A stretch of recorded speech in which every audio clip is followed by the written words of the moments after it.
আমি ছোট থেকেই খুব ডানপিটে স্বভাবের ছেলে। জিন এবং অলৌকিক জিনিসের ওপরে ছোট থেকে আমার অন্যরকম আগ্রহ ছিল।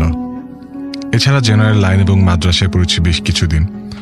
আজ যে ঘটনাটি বলতে যাচ্ছি সেটা ঘটার পর আমি নিজেকে অন্যরকমভাবে পাল্টে ফেলেছিলাম। ঘটনাটি ঘটে 1994 সালের জুন মাসের শেষের দিকে। তখন আমি কলেজ পড়ুয়া ছাত্র, যা মন চাইতো তাই করতাম। অনেক গভীর রাত ছাড়া বাসায় আসতাম না, হুটহাট করে 2-3 দিনের জন্য নিখোঁজ হয়ে যেতাম। এসবের জন্য বাবা মা খুব বকাবকি করতো আমাকে, কিন্তু কে শোনে কার কথা। আমি আমার মতোই থাকতাম। এমন একদিন আমার বন্ধু কলকাতা থেকে খুব পুরনো একটি বই নিয়ে আসলো। বলা বাহুল্য, বইটি পুকুর খনন করার সময় মাটির নিচে একটি হাড়ির ভেতর থেকে সংগ্রহ করা হয়েছিল। বইটি এতই পুরনো ছিল যে খুলে সামনে থেকে কিছু পড়ার মতো অবস্থা ছিল না। বইটি লেখা ছিল কিছুটা বাংলা এবং কিছুটা সংস্কৃত ভাষায়। পরে বুঝলাম সেই বইটা কালো জাদু এবং কুফরি কালামের ওপর লেখা ছিল। আমি বইটার শেষের দিকে একটা পৃষ্ঠায় একটা জিনিস লক্ষ্য করলাম। মানুষকে বশীকরণ করার উপায় লেখা ছিল সেখানে। এটা দেখার পর শুরু হয়ে গেল আমাদের গবেষণা। এই কাজটা করার জন্য আমাকে কিছু জিনিস জোগাড় করতে হয়েছিল, যেমন লক্ষ্মী পেঁচার নখ, কালীর মাথার সিঁদুর, 3 রাস্তার মোড়ের মাটি, পুরাতন কবরের কিছু হাড় ইত্যাদি ইত্যাদি। সব থেকে ভয়ঙ্কর ছিল শ্মশান থেকে আত্মহত্যা করা লাশের চুল আনা। এই একটা জিনিসের জন্য আমরা প্রায় 2 বছর অপেক্ষা করেছিলাম। তো একজন আত্মহত্যা করে মারা যায় একদিন। এই আত্মহত্যার 3 দিন পরেই ছিল অমাবস্যা। আমরা রাতে তিথি অনুযায়ী সব ঠিকঠাক করে শ্মশানের উদ্দেশ্যে রওনা হই। শ্মশানটি ছিল আমাদের বাড়ি থেকে 5-6 কিলোমিটার দূরে একটি নদীর কিনারায়। আমরা লোহা, রসুন, তেল, কোদাল, কাঁচি আর ধারালো চাকু এবং টর্চ লাইট সহ বিভিন্ন প্রয়োজনীয় জিনিসপত্র দিনের বেলায় শ্মশান থেকে বেশ কিছু দূরে মাটির নিচে পুঁতে রাখি। শ্মশানটি ছিল একটা হিন্দু গ্রামের পাশে। ঘন কালো বাঁশঝাড় 1-2 কিলোমিটার নিয়ে বিস্তৃত। তারপর নদীর পার ঘেঁষা শ্মশান। এত জঙ্গল সেখানে যে দিনের বেলায় শিয়াল বেজি ঘুরে বেড়াতো। রাত 9টা-10টার সময় শ্মশানের উদ্দেশ্যে বেরিয়ে পড়ি আমরা। যতই সাহসী হই না কেন, মনের মধ্যে ভয় কাজ করছিল। আমি আর আমার বন্ধু শরীরে তেল মেখে শ্মশানের মধ্যে প্রবেশ করি। হিন্দু ধর্মের মানুষদেরকে সাধারণত পুড়িয়ে ফেলা হয়, কিন্তু এই ধর্মের কিছু গোত্রের মানুষ আছে যারা মৃত্যুবরণ করলে মৃত ব্যক্তিকে হাঁটু ভেঙে আসনের মতো করে মাটিতে পুঁতে রাখা হয়। আমাদের টার্গেট ছিল সেই রকম লাশের উপরে। আমার বন্ধু সেই গর্ত খুঁড়ে লাশের মাথার চুল কাটাবে এবং আমি বেশ কিছু দূরে দাঁড়িয়ে থাকব, কারণ ও কোনো বিপদে পড়লে আমি যেন সাহায্য করতে পারি, এমনটাই প্ল্যান ছিল। এই কাজটা করতে আমাদের 2মুখী বিপদের আশঙ্কা ছিল। প্রথমত, লোকজন জেনে গেলে বিপদ, আর দ্বিতীয়ত অলৌকিক বিষয় ঘটে যাওয়ার ভয় তো আছেই। এই 2মুখী বিপদ নিয়ে আমরা অগ্রসর হচ্ছিলাম। একে তো কালো রাত, অন্যদিকে চোখের সামনে নিজের হাত রাখলেও ঘুটঘুটে অন্ধকারের জন্য দেখা যাচ্ছিল না এমন অবস্থা। হিসেব মতে আমাদের কাজটি করতে সর্বোচ্চ 20 মিনিট লাগবে। আমার বন্ধু কোদাল এবং কাঁচি নিয়ে সামনে এগুলো এবং আমি ওর থেকে 15-20 হাত দূরে দাঁড়ালাম। ঠিক মধ্যরাত 1টার মধ্যে বইয়ে লেখা তিথি অনুযায়ী আমাদেরকে কাজটা করতে হবে। এই রকমই লেখা ছিল বইটিতে। আমরা আনুমানিক রাত 11টা-12টার দিকে শ্মশানে হাজির হয়েছিলাম। জানি না কতক্ষণ দাঁড়িয়েছিলাম, পা ভারী হয়ে গিয়েছিল আমার, তাই একটু বসার চিন্তা মাথায় আসতেই বসে গেলাম। কিন্তু বসেও শান্তি নেই, মশার কামড়ে। আমাদের 2 জনের মধ্যে সংকেত ছিল লোহার সাথে লোহার বাড়ি দিয়ে টং টং আওয়াজ 2 বার করা। কোনো কথা বলা যাবে না, আগে থেকেই ঠিক করে গিয়েছিলাম। আমি আমার বন্ধুর অবস্থান জানার জন্য লোহায় 2টা বাড়ি দিলাম, কিন্তু কোনো সাড়া শব্দ পেলাম না। তখন আমার সন্দেহ এবং ভয় দেখা দিল। কি ব্যাপার, ওর কোনো সাড়া শব্দ নেই কেন? আমি আস্তে আস্তে লোহায় বাড়ি দিচ্ছি ওর অবস্থান নিশ্চিত করার জন্য। হঠাৎ শুনতে পেলাম আমার পেছন থেকে লোহার বাড়িতে আর একটা শব্দ। আমি তাড়াতাড়ি 15-20 কদম পেছনে যাওয়ার পর শুনলাম শব্দটি পেছনে নয়, আমার ডান দিক থেকে আসছে। এভাবে আমি পাগলের মতো ডানে বামে পেছনে শব্দের উৎস কোথা থেকে আসছে খুঁজতে থাকলাম, কিন্তু শব্দের উৎস খুঁজে পাচ্ছিলাম না। হঠাৎ আমার মাথার ওপর কেমন শব্দ মনে হলো, কিন্তু আমি নিশ্চিত হয়ে গেলাম শব্দটি আমার বন্ধুর নয়। এতক্ষণ যতগুলি শব্দ হয়েছে সবগুলোই ছিল অন্য কারো করা। আমি আমার অবস্থান দেখে নিলাম, বুঝতে পারলাম যে আমি আমার যেখানে থাকার কথা সেই নির্দিষ্ট জায়গা থেকে অনেক দূরে চলে এসেছি। এদিকে আমার বন্ধুর কিন্তু কোনো রকম সারা শব্দ নেই। ভয়ে আমার হাত পা কাঁপতে শুরু করেছে।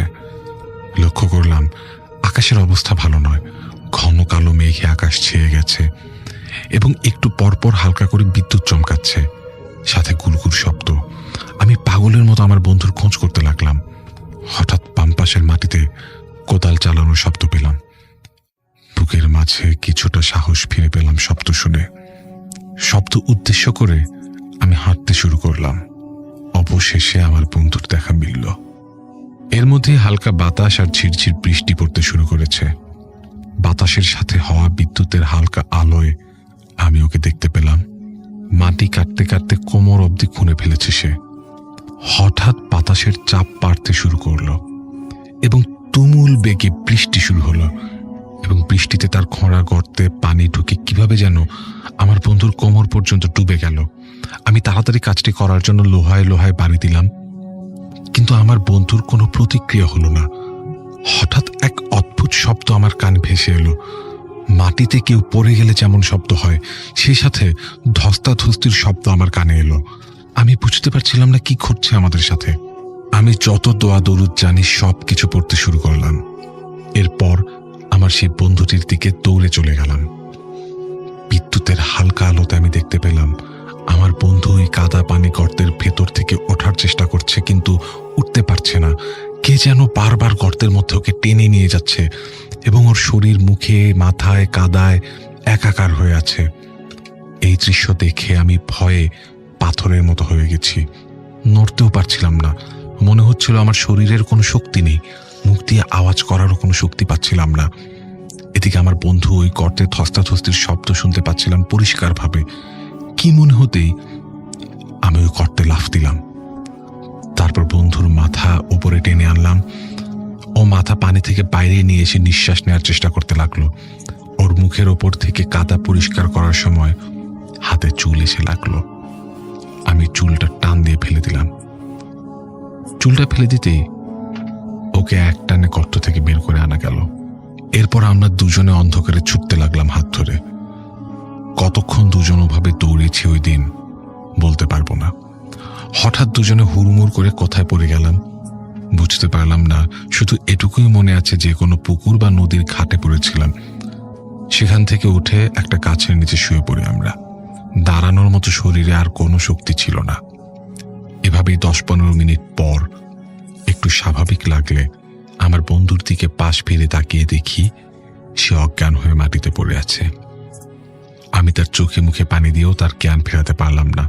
হঠাৎ মাথায় একটা বুদ্ধি এলো।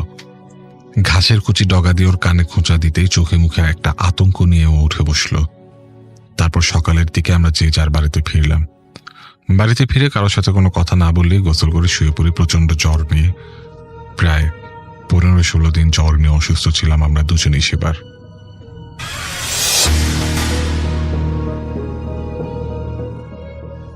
চলে যাবো এখন বাবু ভাইয়ের কাছে এবং বাবু ভাইয়ের কাছ থেকে আরেকটা ঘটনা শুনে আসবো। আশা করছি এই ঘটনাটা আপনাদের ভালো লাগবে। চলুন শুনে আসি। ভাই এই যে কাহিনীটা বলবো এটা হচ্ছে রণবীর দার ঘটনা। ওনাদের ঢাকা শহরে খুব একটা মানে অভিজাত এলাকায় একটা বাড়ি ছিল আর কি। আচ্ছা। বেশ বড় জায়গায় 1 বিঘা জায়গার উপর বাড়িটা ছিল। এন্ড ওনারা ওই বাড়িটা থাকতেন দেশে, আমাদের দেশে যখন নাকি লিবারেশন ওয়ার হয় তার আগে যখন নাকি মানে বেশ অস্থিতিশীল অবস্থা, যেহেতু ওনাদের ব্যবসা বাণিজ্য বিদেশে ছিল আর ওনার বয়স ছিল তখন কম আর কি, লাইক 12-13 কৈশোরে ছিলেন উনি। ওনার বাবাও এইসব সমস্যা দেখে ওনাদেরকে বিদেশে নিয়ে গেছে, ইংল্যান্ডে নিয়ে গিয়েছে। তো উনি ইংল্যান্ডে থাকেন, অনেক বছর ছিল ওখানে, এবং ওখানে থাকার পরে একটা সময় উনি ব্যাক করেন বাংলাদেশে। এন্ড দ্যাট ওয়াজ উনি তখন বিয়ে করেছেন উনি তখন অলরেডি বিয়ে করে ফেলেছেন, ওনার ওয়াইফকে নিয়ে উনি আসেন বাংলাদেশে, এবং ওনার ফ্যামিলি মেম্বাররাও ছিলেন সাথে আর কি, ওনার মা and stuff, সবাই মিলে ব্যাক করেছেন। তো এসে ওনাদের খুব শখ হয় ওনাদের বনানীর বাসাটাই উঠে। এর মধ্যে বেশ কিছুটা সময় তো পেরিয়ে গেছে, বাসাটা আপনার খালি ছিল, এবং ওনারা শুনতে পায় যে মুক্তিযুদ্ধের সময় কিছু মানুষ ওখানে আশ্রয় নিয়েছিল, এবং পরবর্তীতে পাক সেনারা বাসাটা এসে আপনার ওটা বাসাটাকে দখল করে, ওদেরকে মেরে টেরে, এবং বাসা দখল মানে ওটা তাদের একটা ক্যাম্পের মতো করে নেয়, এবং ওখানে ওরা কনসেন্ট্রেশন করে ওঠে। খুবই একটা বাজে সিচুয়েশন ছিল বাসাটার। যাই হোক, কারণ যখন ওনারা মানে ইনস্ট্রাকশন দেয় ওনাদের কেয়ারটেকারদের যে বাসা সব ঠিক করতে, বাসাটা যখন নাকি পরবর্তীতে পায়, মানে ফার্স্ট যেটা রিকভার করে ওনারা, তখন বাসার মধ্যে যেটা পেয়েছিল যে ওনাদের যে বাসার ভেতরে প্রচুর পরিমাণে মানে লাশ, প্রথম মানে কঙ্কাল টঙ্কাল টাইপের, হাড্ডি টাড্ডি, এবং ওই কিচেনে নাকি পেয়েছিল আপনার একটা কঙ্কাল, সেটা বসানো অবস্থায় ছিল। আচ্ছা, মানে এই ধরনের একটা হরিফিক অবস্থা ওই বাসার ছিল। সেখান থেকে তারা রিকভার করে বাড়িটাকে ক্লিন করে পরিষ্কার করে নতুন করে রং করে বাসাটাকে রেখে দিয়েছিল, যেখানে এর মধ্যে আর কেউ থাকেনি। আচ্ছা, ওনারা যখন এসে ওখানে ওঠে, দ্যাট ওয়াজ 1984 বা এরকম সময় ওনারা বিদেশ থেকে এসে বাসাটা ওঠে। তো বাসা বন্ধই ছিল, যদিও তারা মানে বাসা পরিষ্কার করতো, ঝাড়তো, পরিষ্কার করতো। তো যখন এসে ওনারা উঠে বাসাটায়, তখন বলেছে যে ওনারা যখন ঢোকে তখনই নাকি বেশ থমথমে একটা বাসাটার মধ্যে পরিবেশ। বলে যে বাসাটা আমি ছোটকালে যা দেখছি খুব প্রাণবন্ত ছিল। ওনারা সাইকেল চালাতো লনের পাশে, হ্যাঁ, ছোট সাইকেল নিয়ে চালাতো। বলে যে অন্যরকম একটা পরিবেশ ছিল, হাসি খুশি বাসা, মনে হতো যে বাসাটা কথা বলছে এরকম। বাট যখন উনি ফিরে আসে ওই বাসায়, তখন দেখে মনে হচ্ছে বাসাটা থমথমে, মানে বাসাটাকে পরিবেশ, মানে সত্যি কথা বলতে রাসেল ভাই, এটা আমি নিজেও ফিল করেছি।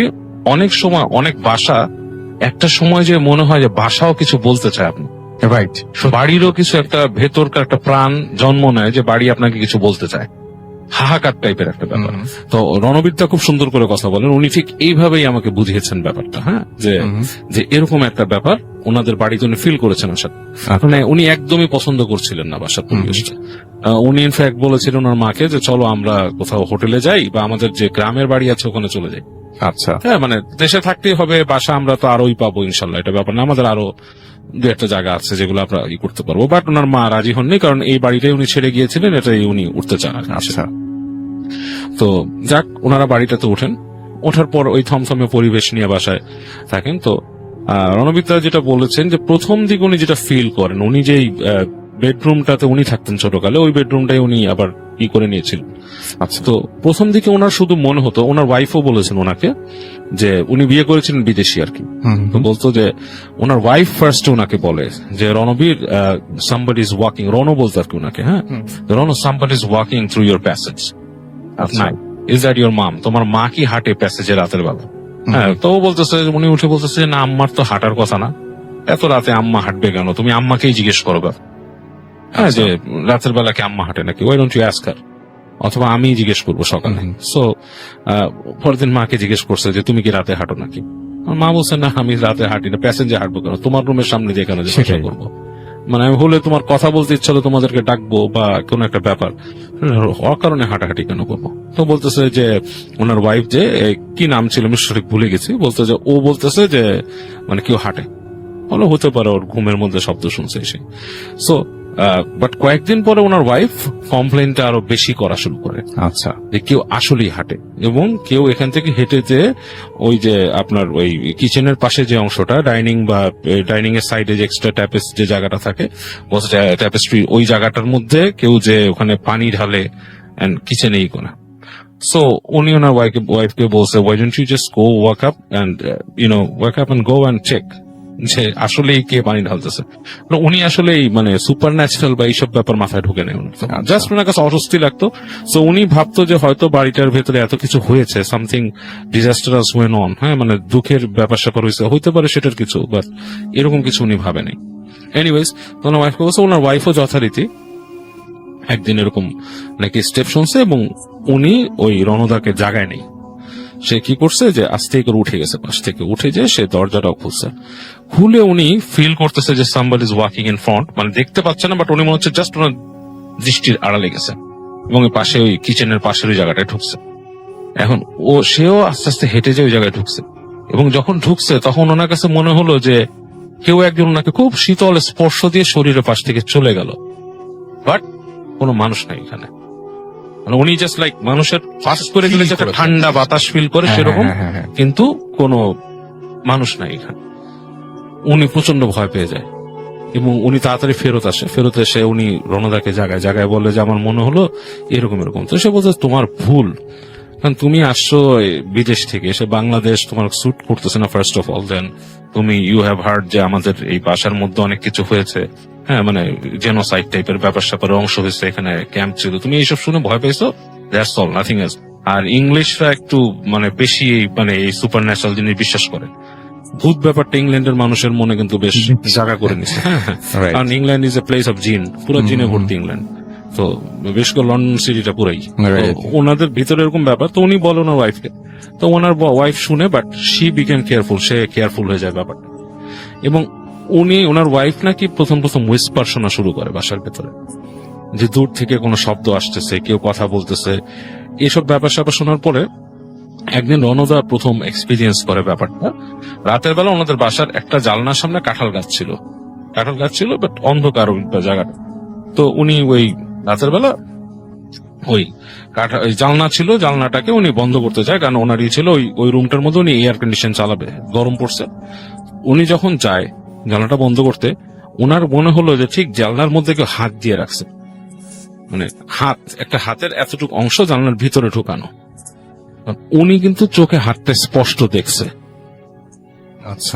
যে একটা হাত। হুম, হুম। উনি চিন্তা করছে কে জানলা ধরে ঝুলতেছে। তো উনি কি করে, হাতটার উপরে হাত রাখে, এবং এটা একটা মানুষের হাতটা অসম্ভব ঠান্ডা, এবং উনি ধরার সাথে সাথে হাতটা স্লিপ করে নিচে নেমে যায়। ও মাই গড। হ্যাঁ মানে স্লিপ করে ধরে রাখতে পারেনি। উনি জায়গায় উনি চিল্লায় কে কে বলে, এই সেই দারোয়ানকে চিৎকার করে ডাকে, ওখান থেকে লাইট ফেলে, ওখানে কোনো মানুষ নেই, নোবডি ওয়াজ দেয়ার, পুরো জায়গাটা খালি। আচ্ছা। এবং উনি বলে যে এই দোতলার উপরে এখানে কে উঠছে, হুম, হুম। প্রচন্ড চিল্লাচিল্লি করে, বলে না দোতলার উপর করবো, আমার জানলা থেকে উকি মেরে আমাকে দেখার চেষ্টা করছে। আচ্ছা। ওনার ধারণা হচ্ছে যে কেউ একজন ওনার প্রাইভেসি হ্যাম্পার করতেছে, কেউ দেখার চেষ্টা করছে।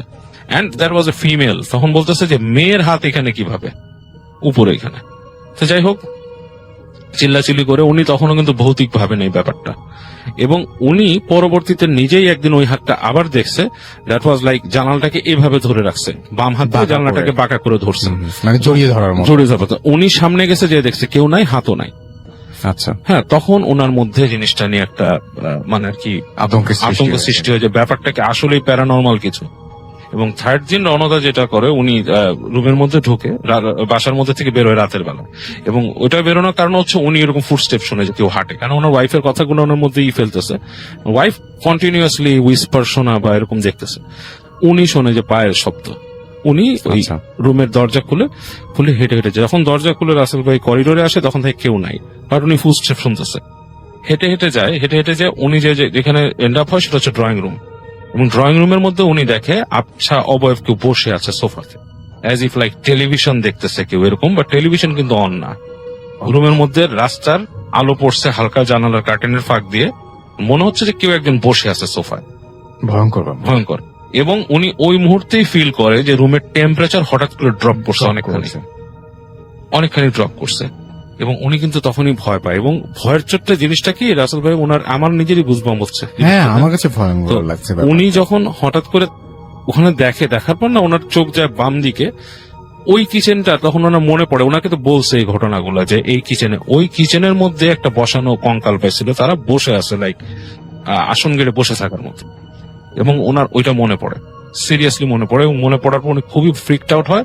উনি তাড়াতাড়ি চলে আসে, ব্যাক করে চলে আসে, এবং ওনার ওয়াইফকে বলে, উঠায় বলে যে আসলে you have felt something, I think this is supernatural, something like that happened, because আমি গেছিলাম ওখানে যে আমি দেখছি যে একজন বসে আছে। সরি রাসেল ভাই, কিছু ইংরেজি ওয়ার্ড চলে আসছে, কারণ উনি No যে problem. বলছে ওইভাবেই হ্যাঁ, বলতেছে না, একদম ঠিক আছে। সো উনি যে বলে যে এরকম কিছু দেখছি, আমি যে দেখছি সোফার মধ্যে কেউ বসা, সুতরাং আমি তোমাকে যে একদিন বলতাম এটা ঠিক ছিল না, কোনো একটা রং আছে এখানে এসে।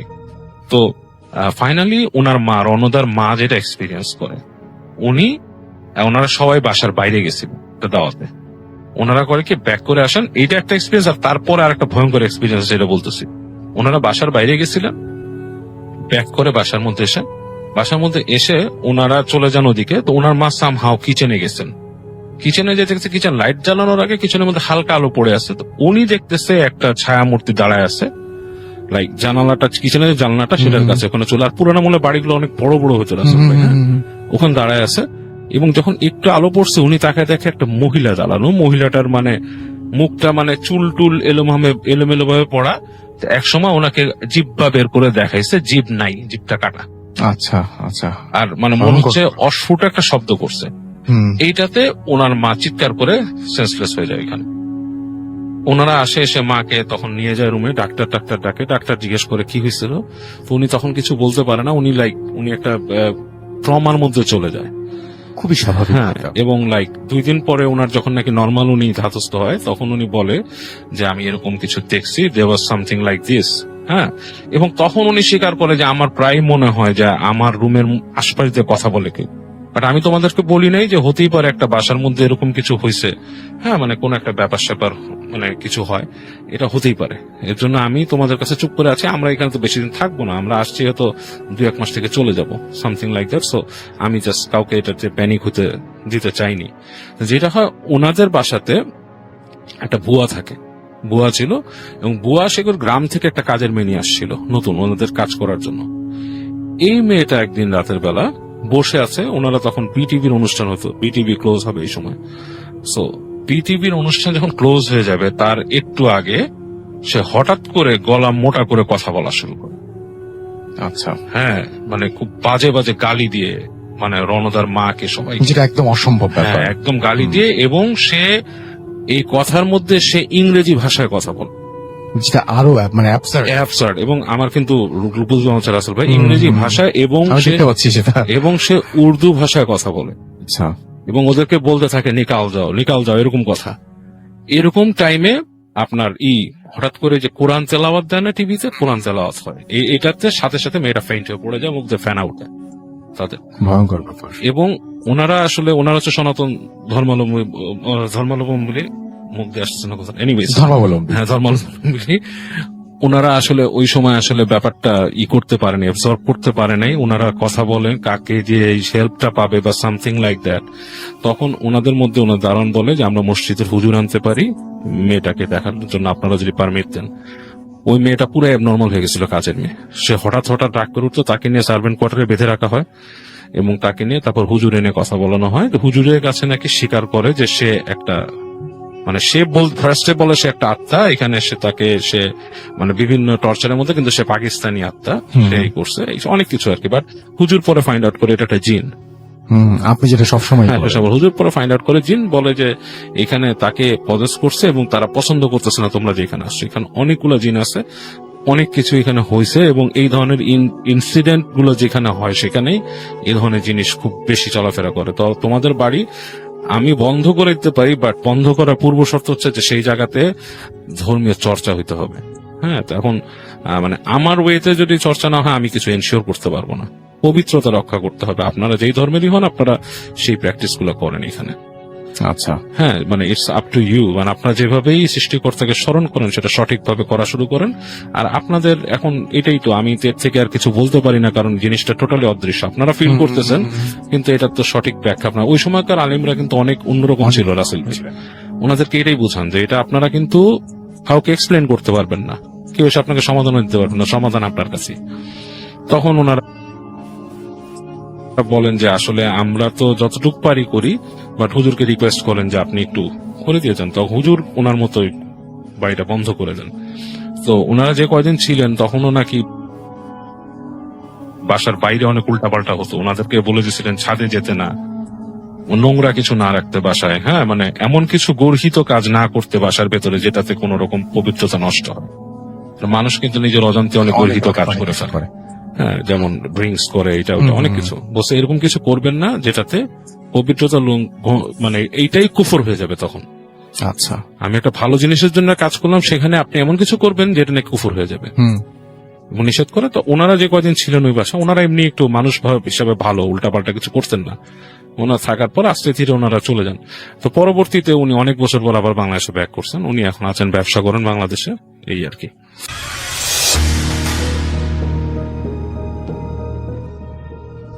সেকেন্ড স্টোরিটা শুনবো আফরান ভাই আপনার কাছ থেকে, তারপরে আবারও ফিরে আসছি।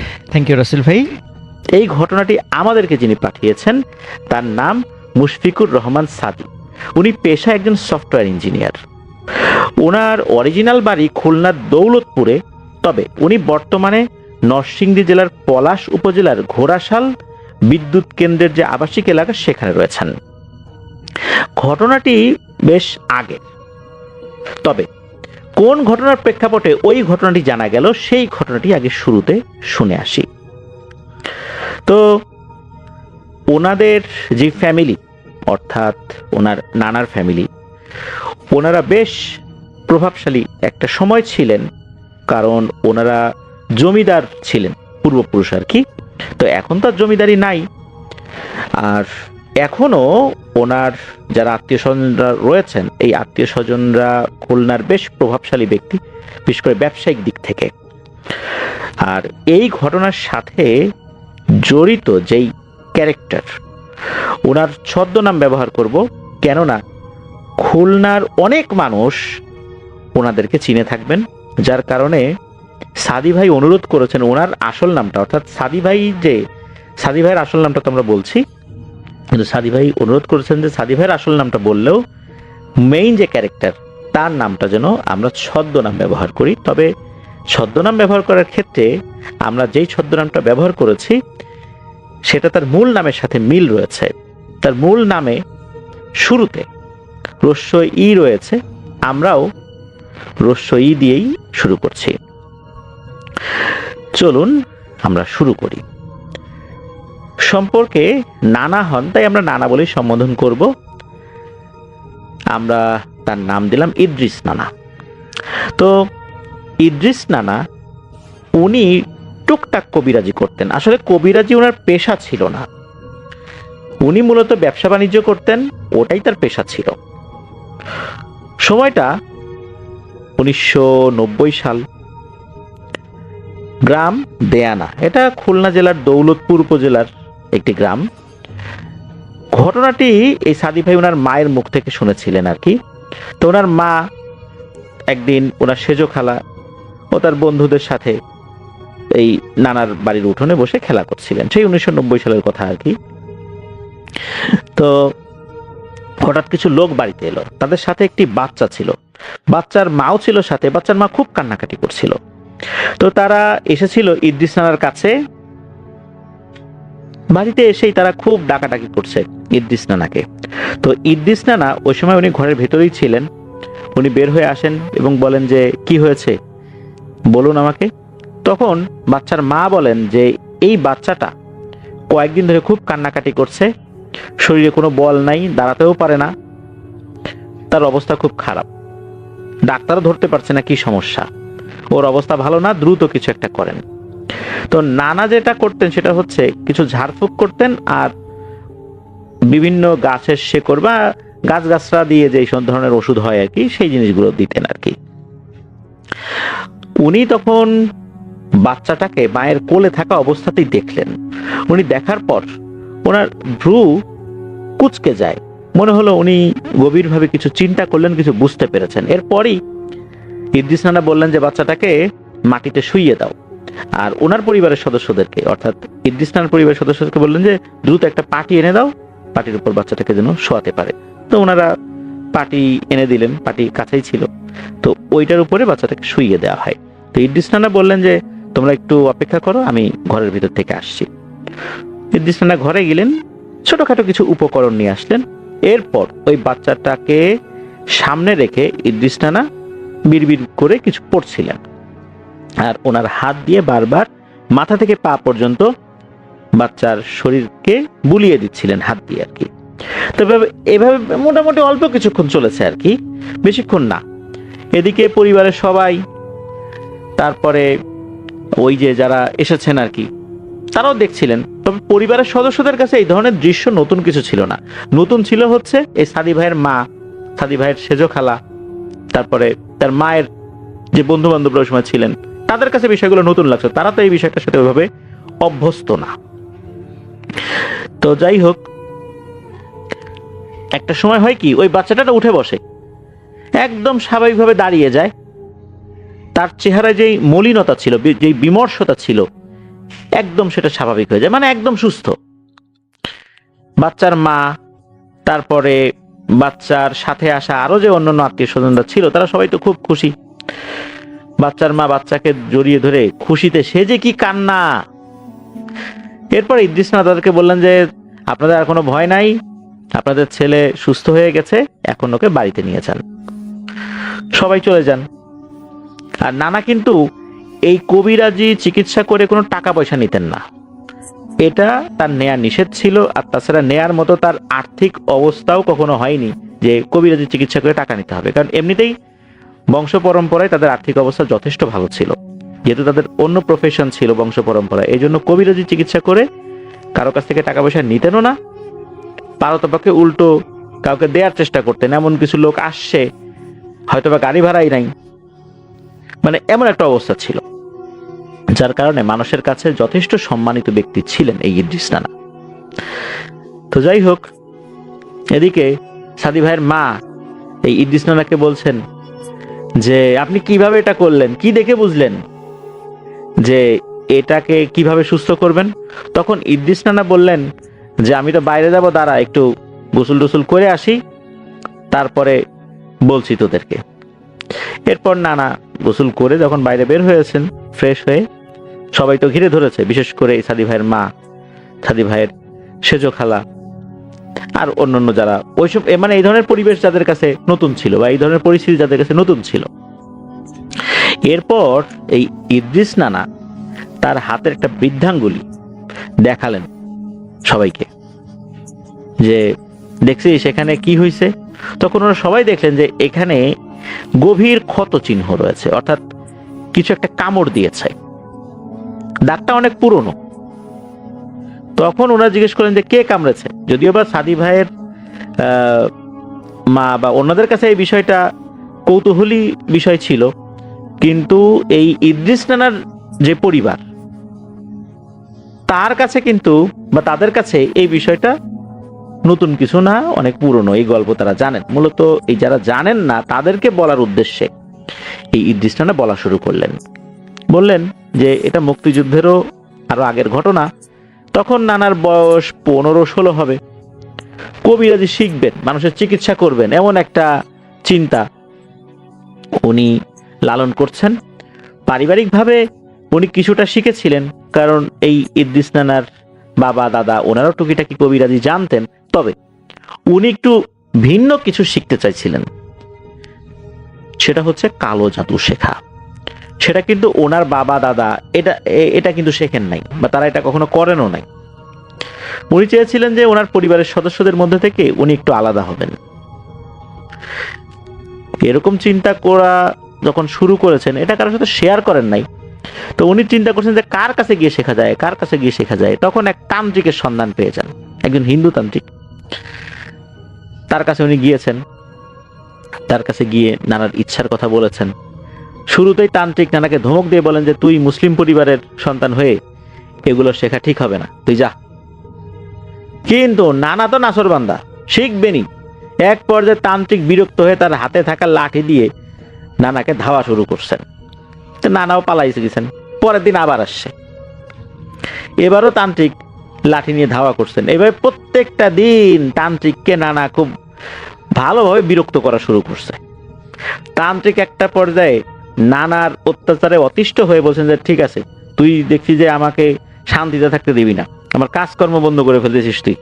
আচ্ছা যা, তোকে আমি শেখাবো, তবে একটা কাজ আগে করে আসবি। কাজটা কঠিন, যদি তুই পারিস তাহলে কাজটা করে আমার কাছে আসবি, তা না হলে আমার কাছে আর আসার দরকার নেই। শুধু আমার কাছে কেন, তুই আর কখনোই শিখতে পারবি না, এই সুযোগ জীবনে একবারই পাবি। তখন নানা জানতে চান যে কি হয়েছে, বলেন আমি কিভাবে কাজটা করতে পারি। তখন ওই তান্ত্রিক বলেন যে শোন, যশোরে একটা অল্প বয়সী হিন্দু মেয়ে মারা গেছে, 11-12 বছর বয়স তার। তো ওদের ওখানকার একটা নিয়ম রয়েছে যে এই 11-12 বছর বয়সী কোনো কুমারী মেয়ে যদি মারা যায়, তখন তাকে ভেলাই করে ভাসিয়ে দিতে হয়। আগামীকাল পূর্ণিমার রাতে তুই ভৈরব নদীর পাড়ে যাবি। গভীর রাতে মেয়েটার ভেলা নদীর পাড়ে এসে ভিড়বে। তুই তখন ওই মেয়েটাকে ফজরের আজান পর্যন্ত খাওয়াবি, আর এই পুরো কাজটা তোকে করতে হবে একাকী, কোনো লোক সাথে নেওয়া যাবে না। যদি পারিস এই কাজ, তাহলে তোর আর কিছু লাগবে না, কালো জাদু তুই খুব সহজে আয়ত্ত করে ফেলবি। আর এরপর আমার কাছে আসলে আমি তো আছি, কিন্তু এই কাজটা করা ছাড়া তোকে কিছু শেখানো যাবে না। তখন নানা বলছেন যে এটা কিভাবে সম্ভব, মনা মানুষকে আমি কিভাবে খাওয়াবো, আর ওর ভেলাটা যে আমার কাছেই আসবে আমি সেটা বুঝবো কিভাবে। তখন তান্ত্রিক বললেন যে তোর ওসব চিন্তা করতে হবে না, তুই শুধু নির্দিষ্ট জায়গায় উপস্থিত থাকবি। নানা বলছেন যে ওকে কি খাওয়াবো? তখন তান্ত্রিক বলছেন যে সেটা তোর ইচ্ছা, তুই যা খুশি তাই খাওয়াতে পারিস। নানা রাজি হলেন, চলে এলেন বাড়িতে। পরদিন পূর্ণিমার রাত। নানা কি করছেন, একটা ধামায় করে খই পূর্ণ করে, অর্থাৎ ধামা ভরা খই নিয়ে গভীর রাতে বেরিয়ে পড়েছেন। চারদিকে শুনশান নীরবতা।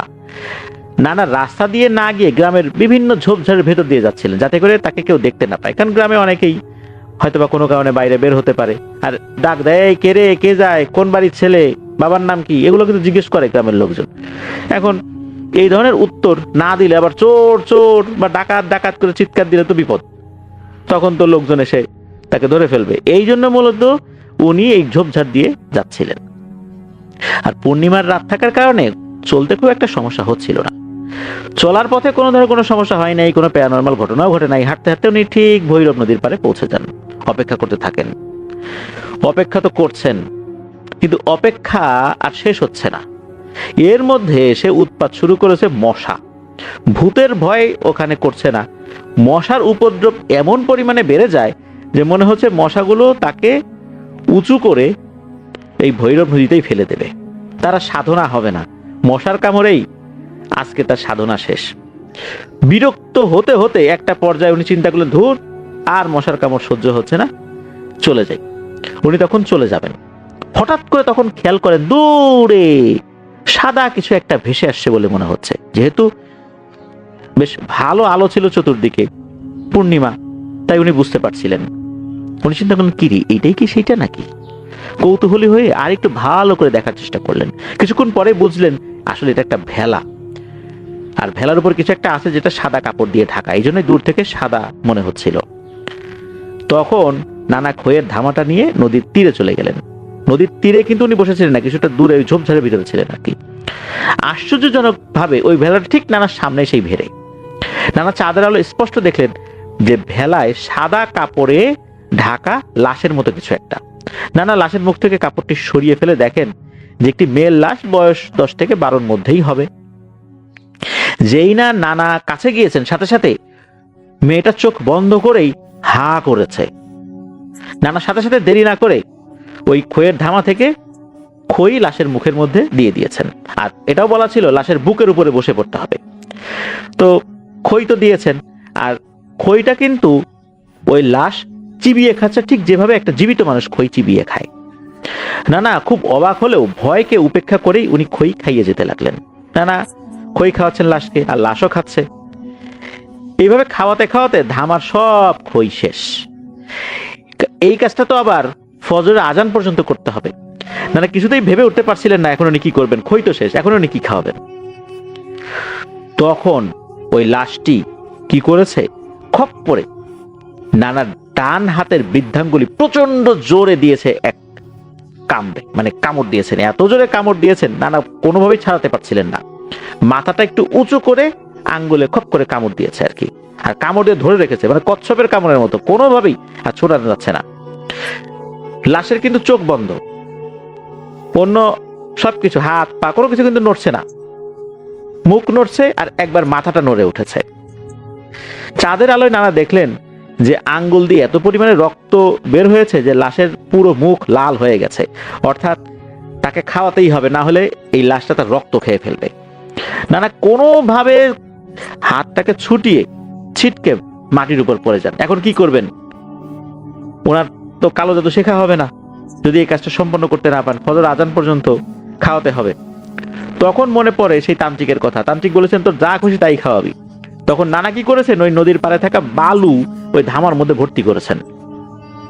এরপর আবার লাশের কাছে গিয়েছেন, লাশ তখন মুখ হা করেই আছে। এরপর ওই বালু লাশের মুখের ভিতরে ঢোকানো শুরু করেছেন। তো এবারও ধামা শেষ হয়ে গেছে, আবার বালু ভরেছেন, আবার দিচ্ছেন, এইভাবে বেশ কয়েকবার চলে। চলতে চলতে একটা পর্যায়ে এসে ফজরের আজানের ধ্বনি ভেসে আসে। তখন লাশের মুখটা বন্ধ হয়ে যায়। এরপর নানার এক মুহূর্ত দেরি না করে ওই ধামা টামা সবকিছু ফেলে দৌড়ে বাড়িতে চলে আসার চেষ্টা করেন। তবে বাড়িতে আসার পথেও কোনো ধরনের কোনো ভয়ঙ্কর ঘটনা ঘটেনি। ওই লাশের কি হয়েছে, ওই লাশ কি হলো না হলো, এই বিষয়ে উনি আর কোনো তথ্য নেন নাই। উনি বাড়িতে পৌঁছে যান। এরপর উনি তান্ত্রিকের সাথে দেখা করেন। তান্ত্রিক তার বুদ্ধির প্রশংসা করে যে আসলেই তুই পারবি রে, তুই যে বুদ্ধি করে বালু খাইয়েছিস খই শেষ হওয়ার পর, এটা আসলেই তোর একটা ভালো বুদ্ধি, কিছুর না কিছু খাওয়াতে হবে, সেটা যাই হোক না কেন। এরপর তান্ত্রিক তাকে কালো জাদু শিখিয়েছিলেন। তবে এখানে একটা বিষয় বলে রাখা ভালো, এই ইদ্রিস নানা উনি কিন্তু কালো জাদুর চর্চা উনি করেন নাই। উনি শিখেছিলেন কৌতূহলের বশে, আবেগের বশে, এই চর্চা উনি করেন নাই, কারণ উনি খুব ভালো করেই জানতেন এর পরিণতি ভালো হয় না।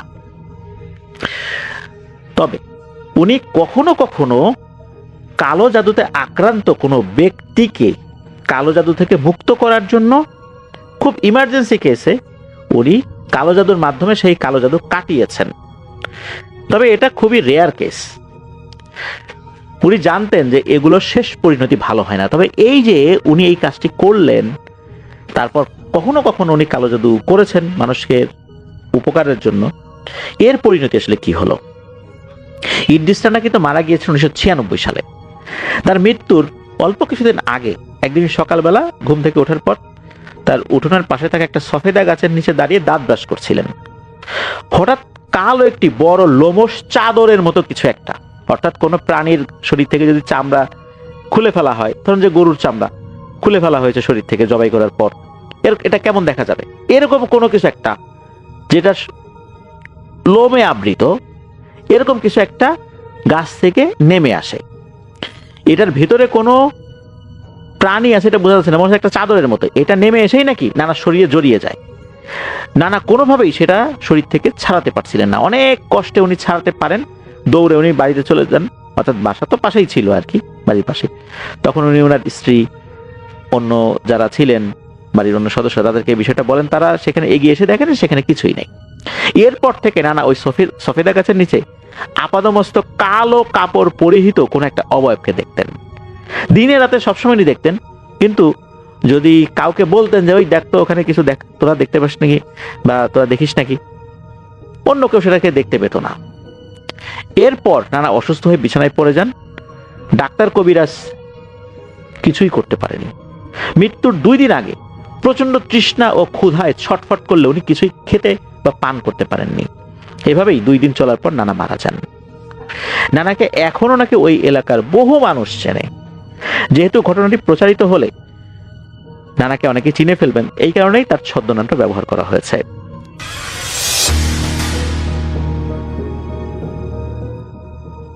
চলে যাবো এখন বাবু ভাইয়ের কাছে এবং বাবু ভাইয়ের কাছ থেকে আরেকটা ঘটনা শুনে আসবো।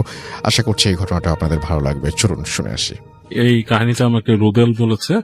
ওদের বাড়ি বরগুনা জেলার কাছে কোথাও। অনেক দূর। অনেক। তো এটা যখনকার কাহিনী, তখন রুবেল ছোট, হি ওয়াজ অ্যাবাউট লাইক 9-10 ইয়ার্স, 9 বা 10 বছর বয়স, অনেক আগের সময়।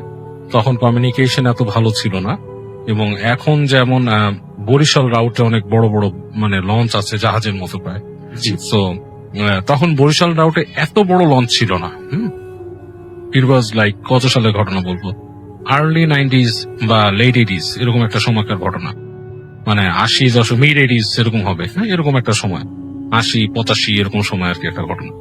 তো লঞ্চ ওরকম ছিল না বরিশাল রাউটে, তার মানে অন্য রাউটে লঞ্চ থাকা আরো ব্যাপার। তো যাই হোক, ওদের বাড়িতে নাকি লঞ্চটাই ছিল প্রধান যাতায়াতের মাধ্যমে, যেহেতু এটা নদী দিয়ে আর কি সারাউন্ডেড স্টাফ এলাকা আর কি, বরগুনা ওই অঞ্চল। এটা সম্ভবত খুলনা বরিশালের মাঝামাঝি কোনো জায়গা, এরকম কোন জায়গাতে হবে বলে আমার ধারণা। এরকম বরিশালের আশেপাশে কোথাও। তো লঞ্চে করে ওরা যেত। তো একবার ওরা খবর পেলো যে টেলিগ্রাম বা সামথিং, যে ওর নানা খুবই অসুস্থ এবং তার মাকে যেতেই হবে।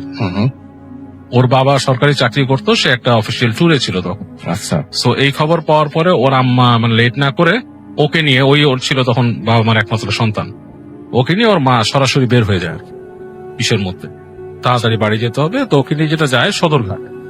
তো সদরঘাট যে ওর এক্সপিরিয়েন্সে, সদরঘাটে তখন লঞ্চের খুব কমতি, মানে বড় বড় লঞ্চ আছে যেগুলো সরাসরি বরিশালের দিকে যাচ্ছে কিছু, মানে ওই সময় ওগুলোই বড়। তো ওর মা সেটাতেই চেপে বসে ভিড়ের মধ্যে। যাক, লঞ্চে উঠে তার এক্সপিরিয়েন্স যে বাবু ভাই ছোটকালে সে লঞ্চটা ছিল হচ্ছে আপনার খুব একটা ডেকোরেটেড না, হ্যাঁ, মানে মোটামুটি আমরা উঠলাম কোন রকমের চলে, এবং উপরে যেই জায়গাগুলো কেবিন, সেই জায়গাটা জাস্ট একটা সিঁড়ি দিয়ে উঠতে হয়।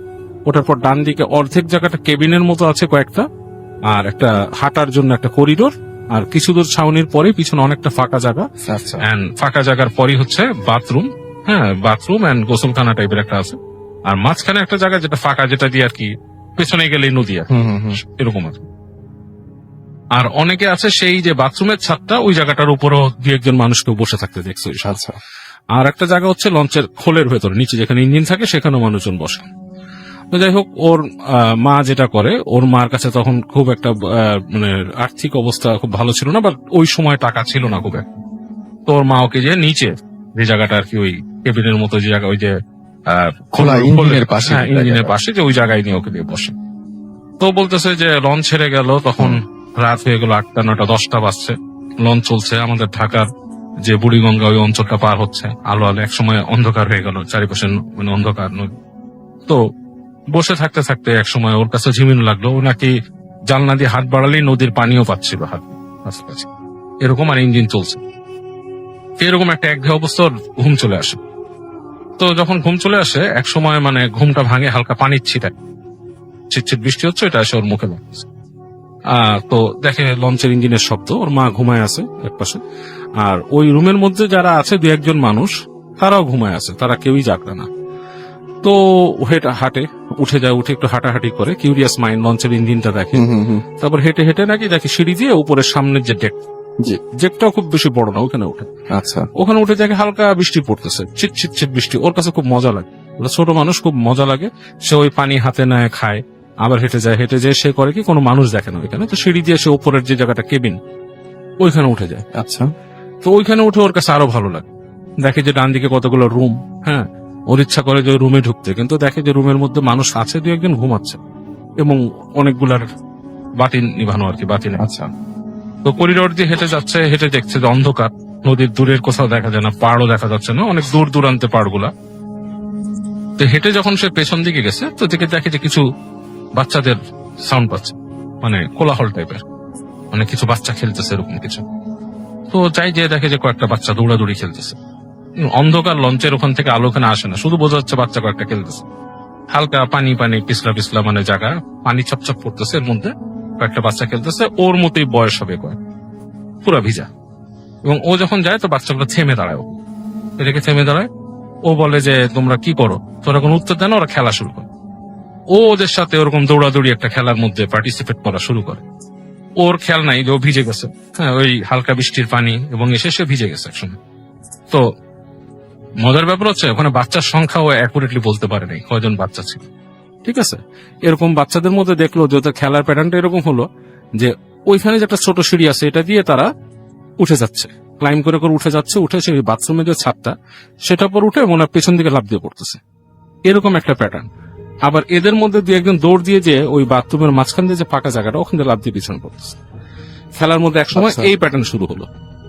ও তো ছোট, আসলে জিনিসটা ক্যালকুলেট করতে পারেনি। ওর কাছে বাচ্চার সংখ্যা মনে হচ্ছে কম সময় 8 জন 10 জন। ক্যালকুলেট এভাবে করতে পারেনি যে লাফ দিয়ে পড়ে তার আবার ব্যাক করে কিভাবে আসতেছে। সেটাই হ্যাঁ, তো এখন সে পরে সেটা সে বুঝতে পারে। তো ও এক সময় একটা ঘোরের মধ্যে চলে যায়, এবং সেও ওই বাচ্চাদের কয়েকজনের সাথে দৌড় দেয়। দৌড় দিয়ে যে সে ঠিক ওই যে পেছনের জায়গাটার কাছে চলে আসে, এবং like he was about to jump পেছন। আচ্ছা, পেছনে কিন্তু আসলে রাসেল ভাই লঞ্চের প্রপেলার। জি আমি জানি, হ্যাঁ, এরকম। ও যখন যাচ্ছে ওই সময়, ঠিক এই সময় ওর কাছে মনে হয় যে একটা সামথিং লাইক লাইটনিং, বজ্রপাতের মধ্যে একটা আলো ছিটকে এসে ওর গায়ে পড়ে। ওর তখন একটা জিনিস মনে আছে, ছোটকাল হলো ঢাকায় যেহেতু মানুষ এসে, ওর মাথায় একটা আছে যে মানুষের গায়ে বাজ পড়ে বৃষ্টির দিন। ওর কাছে মনে হলো যে ওর বাজ পড়ছে, এবং প্রচন্ড একটা ধাক্কা সে ফিল করে। এবং ধাক্কার চোটে সে একদম ছিটকে এসে ওই কেবিনের কাছে এসে পরে পড়ার পরে তার মাথা ঝিঝি করতে থাকে। সে মনে করলো যে আমি লাইটনিং যে স্ট্রাক হয়েছি, বাট তখনও তার মনে আসে না লাইটনিং স্ট্রাক করলে তো মানুষ বাঁচে না। বাঁচে না। রাইট। তো পড়ে থাকার কিছুক্ষণ পরে তার হুঁশ ফেরে এবং সে আস্তে করে উঠে আস্তে আস্তে হেঁটে হেঁটে যায়। তো ওর কাছে তখন মনে হয় যখন ফিরে যাচ্ছে যে ওই জায়গাতে কোনো বাচ্চা আর নাই, একটা বিশাল আকৃতির একটা আলোর মতো মানুষ দাঁড়ানো। He is about tall like 10-12 feet high, অনেক লম্বা। সে তাকে হাত দিয়ে এরকম দেখাচ্ছে সোজা চলে যেতে, সামথিং লাইক দ্যাট। এবং সে তখন কোনো মতে দৌড়ায় নিচে চলে আসে, এসে তার মাকে ওঠায় বলে যে আমি এরকম করে পড়ে যেতে গেছিলাম। তো তার মা তো তাকে জড়ায় ধরে খুব করে রেখে তার মা তাকে আদর করে। তো ওর গায়ের টেম্পারেচার বেড়ে গেছে, হয়ে গেছে। তো ওই রুমের মধ্যে থাকে এবং তখন তার মা একজন মহিলার সাথে কথা বলে। মহিলা বলে যে এই লঞ্চটা তো, যে লঞ্চে আমরা যাচ্ছি, এই লঞ্চটা কিন্তু ডুবে যেতে গেছিল, দুর্ঘটনার শিকার হয়েছিল এবং ডুবে যেতে গেছিল, অর্ধেক প্রায় ডুবে গেছে, মানুষ মরে গেছে এবং ওই লঞ্চে অনেক বাচ্চা মারা গেছে তখন। আচ্ছা। এবং লঞ্চটাকে তখন ট্রেনে তুলে আনা হয়। পরবর্তীতে এই সার্ভিসে চলে, যেহেতু এই রাউটে বেশি একটা মানে এই রাস্তায় লঞ্চ চলে কম, এর জন্য এই লঞ্চ আস্তে ধীরে আবার পারমিশন নিয়ে ঠিকঠাক করে আবার ইসে আসছে। এবং মানুষ অনেক সময় অনেক কিছু দেখে, আপনার বাচ্চা মনে রকম দেখছে, যাইতে দেন না। তো সে বাচ্চাটাকে ওর মা আবার ধরে রাখে এবং আস্তে ধীরে সে মানে পৌঁছায় তারা এক সময় তাদের ডেস্টিনেশনে। তার মানে লঞ্চটাই হন্টেড ছিল। লঞ্চটা হন্টেড, লঞ্চের মধ্যে মেবি সামথিং হ্যাপেন। মানে আমি তো বিশ্বাস করি না যে ওগুলা বাচ্চার কোনো আত্মা, আমি বিশ্বাস করি there some sort of jinns and stuff যারা ওই খেলাটা খেলে। আমি স্ট্রংলি বিশ্বাস করি তাকে যে বাঁচাইছে দ্যাট ওয়াজ এ ফেরেশতা। আচ্ছা, তাকে ওই সময় বাঁচাইছে। ওকে, থ্যাংক ইউ ভাই। আপনার কাছে আবারও আসবো, আমরা চলে যাব আমাদের পরবর্তী অতিথির কাছে এবং তার ঘটনাটা আমরা শুনে আসব। আপনার নামটা প্লিজ একটু বলবেন, তারপরে আপনার ঘটনায় যাব আমরা, এবং কোথা থেকে এসেছেন সেটা একটু কাইন্ডলি। আসসালামু আলাইকুম রাসেল ভাই, আমি সাদ্দাব খন্দকার উত্তরা থেকে এসেছি। শুনি আপনার ঘটনা। আমি যে স্টোরিটা বলতে চাচ্ছি এটা আমার হোম ডিস্ট্রিক্ট রাজবাড়িতে ঘটে এবং এটা আমার সঙ্গেই ঘটে। 2014 এর জানুয়ারি লাস্টের দিকে এই স্টোরিটা। আমরা কিছু ফ্রেন্ডস সার্কেল মিলে আমরা ডিসাইড করি যে আমরা কোরআন শিখবো।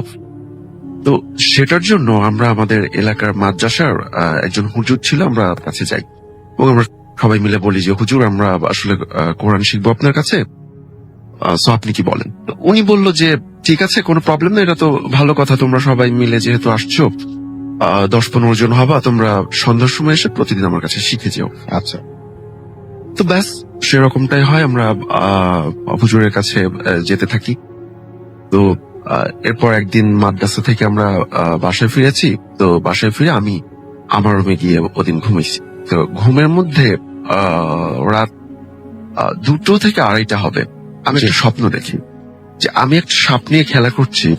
ওই সাপটা হঠাৎ করে আমাকে কামড় দেয়, হাতে কামড় দেয়, এবং ওই রাতে আমি ভীষণভাবে চিৎকার করে উঠি। ওকে। সো এটা দেখে এই সাউন্ড শুনে আব্বু আম্মুর রুম থেকে তারা দুজনেই চলে আসে এবং জিজ্ঞাসা করে কি হয়েছে। আমি বললাম এই ব্যাপার, আমার ভীষণ ভয় করছে, আমি একা থাকতে পারবো না। তো ওই দিন রাতে আব্বু আম্মুর সাথেই থাকি। আচ্ছা। দেন প্রবলেমটা স্টার্ট হয় রাসেল ভাই এরপর থেকে আমি মাঝে মধ্যেই নানা রকম ভয়ের স্বপ্ন দেখতে থাকি। আচ্ছা। এবং আস্তে আস্তে আমি সিক হয়ে পড়ি। যেমন দেখা যেত যে অনেক শুকিয়ে যাচ্ছি, আগের কথাগুলো ভুলে যাচ্ছি, বা মানে কোনো কিছুই ভালো লাগতো না। কোন একটা টাইম দেখা যায় যে আমার রক্ত শূন্যতা হলে একটা মানুষের মধ্যে যে রকমটা হয়, আমার মধ্যেও ঠিক তেমনটাই মানে এই অবস্থা। তো আমি এটা নিয়ে আসলে সবাই অনেক চিন্তিত হয়ে পড়ে, কি হলো। তা নর্মালি গ্রামে যেসব ডক্টর ছিল তাদেরকে দেখানো হলো, তারা ওষুধ দেয়, সেটা খাবার পর তেমন কোনো কাজ হয় না। এরপর আরেকদিন রাতের কথা, আমি মাদ্রাসা থেকে ফিরে আসছি এবং আসার সময় আমার মনে হলো যে আমার ফ্রেন্ডদের সঙ্গে আসছি গল্প করতে করতে, মনে হলো কেউ যেন ধাক্কা দিয়ে ফেলে দিচ্ছে আমাকে। আচ্ছা। তা আমি হঠাৎ করে মানে বসে পড়েছি, মানে মনে হলো যে কেউ পেয়েছি, ততক্ষণ কাউকে বলিনি। যখন মানে প্রচুর ভাবে গা কাঁপছে তখন ছোট বোনকে ডেকে বললাম যে আম্মুকে একটু ডাক। তা আম্মু এলো, আম্মু এসে দেখে যে সত্যি গা কাঁপছে। তখন ছিল গরমের সময়, আম্মু কম্বল টম্বল দিয়ে ইয়ে করলো। তো তখন আব্বুকে বলতেছে যে আমার অবস্থা দেখে বলছে এখন তো অনেক রাত, রাত প্রায় 12টা বাজে। গ্রামে রাসেল ভাই 12টা মানে অনেক রাত। তো আম্মু বললো যে এখন কি করবা, এখন হুজুরকে একটু ডেকে নিয়ে আসো। তা ঠিক সেটাই করা হলো, হুজুরকে ডাকা হলো। এর মধ্যে আমার দুটো ফ্রেন্ড তখন আমাদের বাড়িতে এসেছে।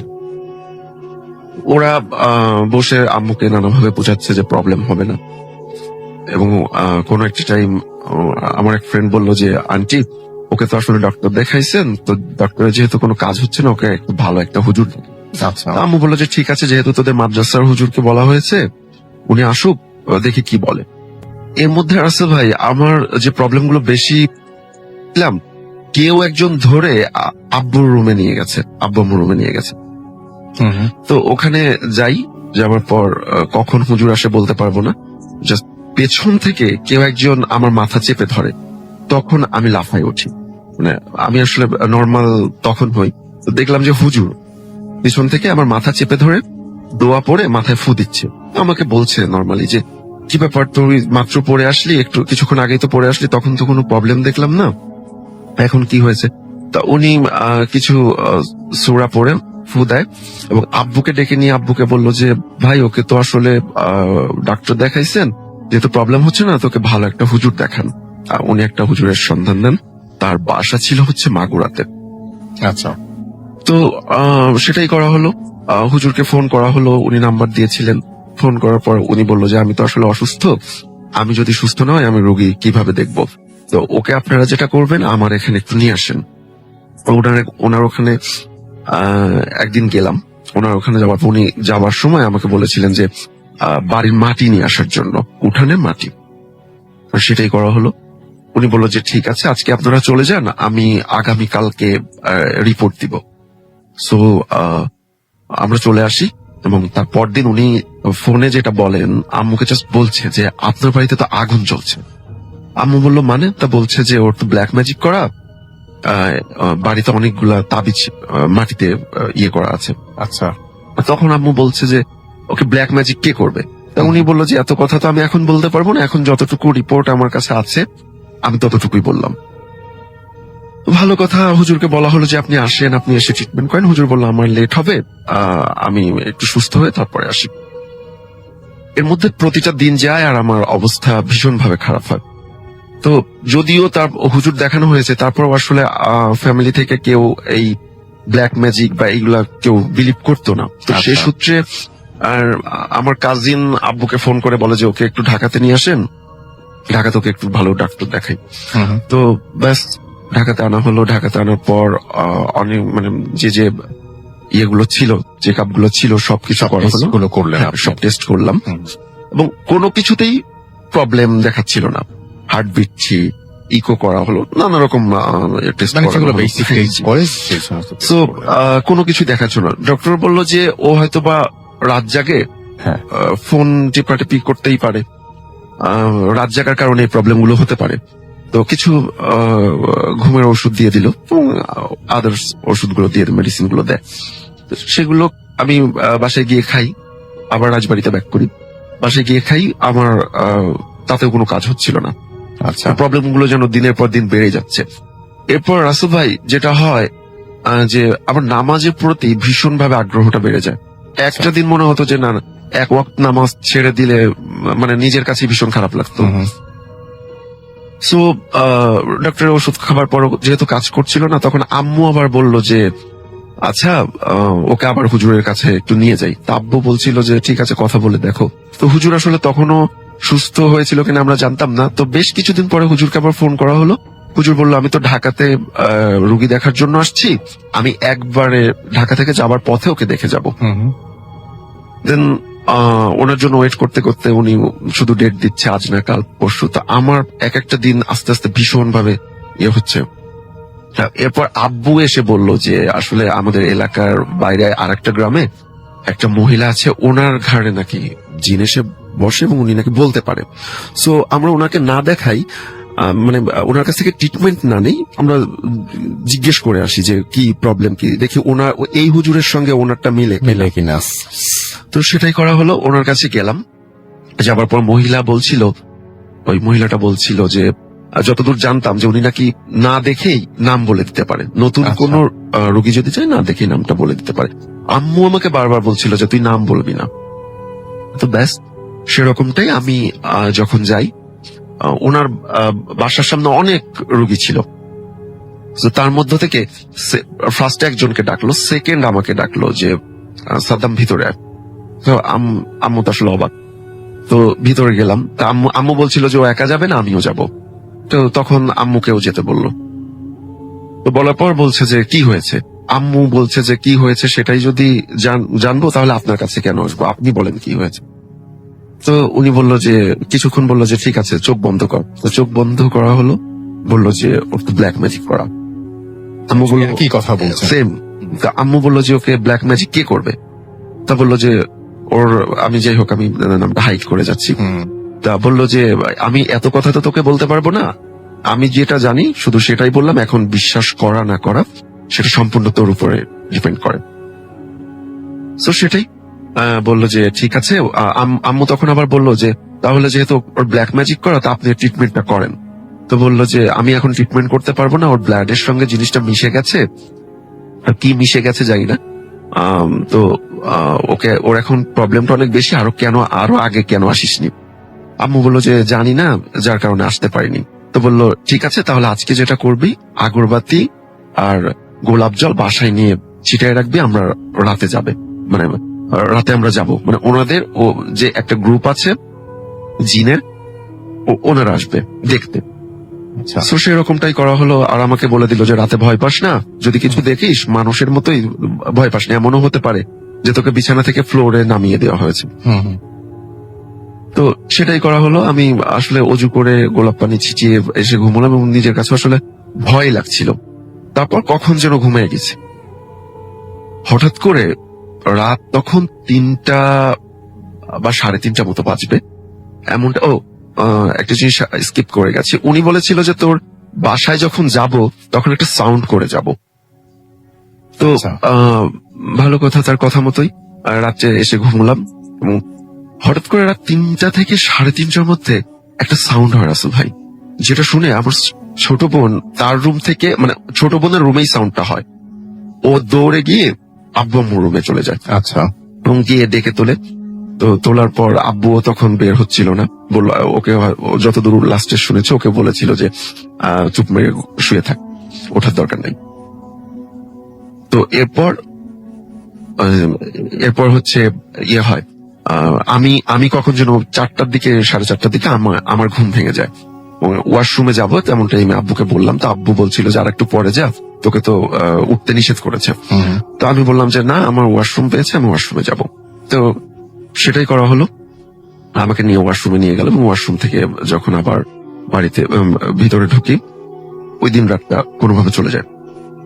আস্তে আস্তে প্রবলেম গুলো এরপরও বাড়ছে। তা এর প্রায় 4-5 দিন পরে আবার ওনার কাছে যাই, মানে ওনার উপর যেদিন এসে ভর করে সেদিনই যেতে হয়। তো ওনার কাছে যাই, এবং ওনার কাছে যাবার পর উনি বলছিল যে কিরে, রাতে যে গিয়েছিলাম টের পেয়েছিলি, কোনো সাউন্ড হয়েছে, ভয় পাসনি তো? আমি বললাম যে না, ভয় পাইনি। উনি নানা কথা বললো যে তোদের ওখানে এরকম অনেক পুরোনো কালের বড় বড় গাছ আছে, আমি ওই গাছে থাকতাম, এটা সেটা নানা রকম কথা বললো।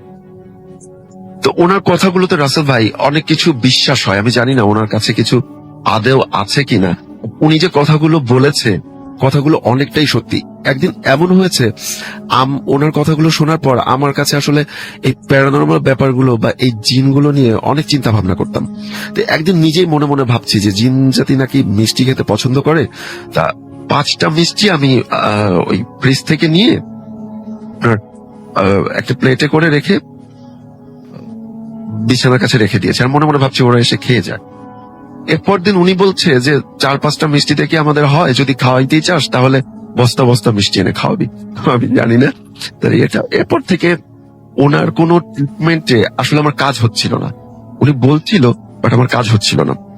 এরপর একদিন বললো যে আস্তে আস্তে আমি অনেক বেশি অসুস্থ হয়ে পড়ি। ওনার আর একদিন আমাকে আবার ঢাকাতে নিয়ে আসে, যখন অনেক বেশি অসুস্থ হয়ে পড়ি তখন আবার ডাক্তার সেম কথা বলে যে কোনো প্রবলেম নাই, এবং লাস্টে ডাক্তার এমন ভাবে একটা কথা বলে, মানে তাদের কথাতে মনে হয় যে মেন্টাল প্রবলেম আমার।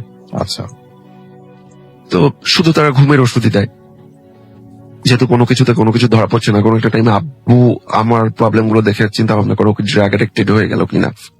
দেন আমি অনেক কান্নাকাটি করতাম।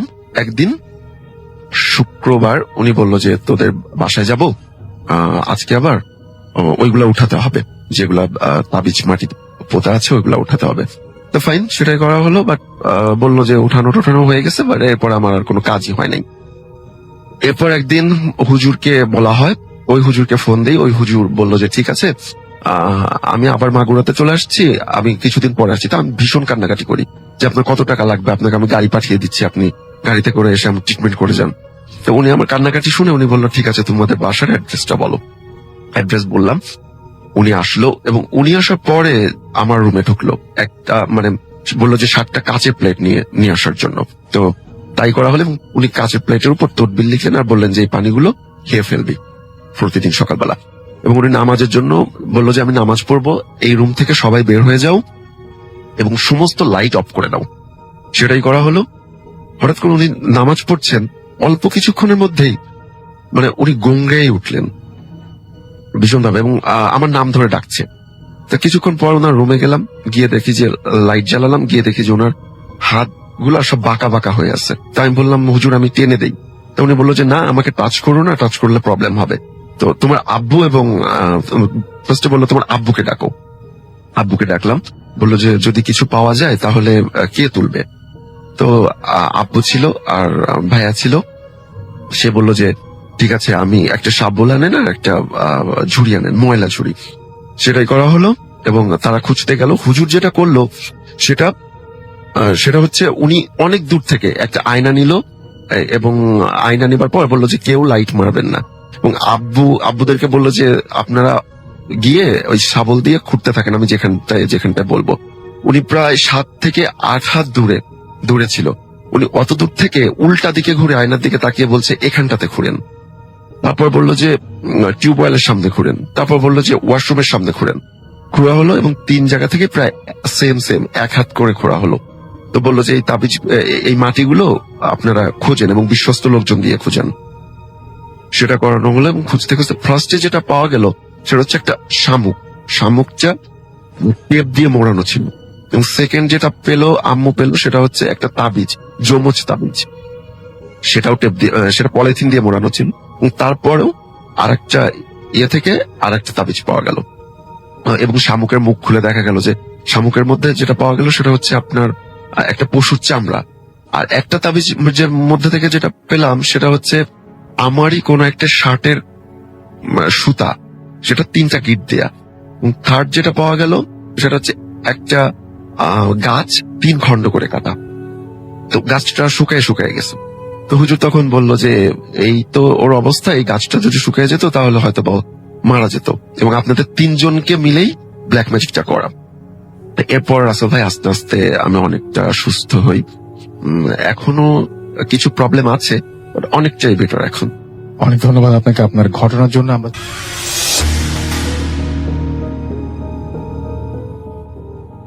কষ্ট করে একটা ঘটনা পাঠিয়েছেন আমাদের, আমি তার ঘটনা শোনাতে চাই আপনাদেরকে। ইয়েস, এটা একটা অডিও ক্লিপ। আমাদের প্রতিটি এপিসোডে ইমেল যেমন থাকে, খুব সঙ্গত কারণেই কিছু অডিও ক্লিপও আমাদের রাখতে হয় বা রাখি। আমার কাছে অডিও ক্লিপ ভালো লাগে, এ কারণেই ভালো লাগে যার ঘটনা তিনি তার মতো করে উপস্থাপন করছেন। ঠিক একইভাবে ইমেইলে যেমন যিনি যার ঘটনা সেভাবেই লিখে পাঠান, অডিও ক্লিপ অনেকটা সেরকম। আমি চাই যারা ঘটনা লিখতে পছন্দ করেন না, বলতে পছন্দ করেন, তাদেরও অংশগ্রহণটা খুবই জরুরি, না হলে অনেক ঘটনাই হারিয়ে যাবে। কথা না বাড়িয়ে আমরা চলে যাব একটা অডিও ক্লিপে। চলুন শুনে আসি।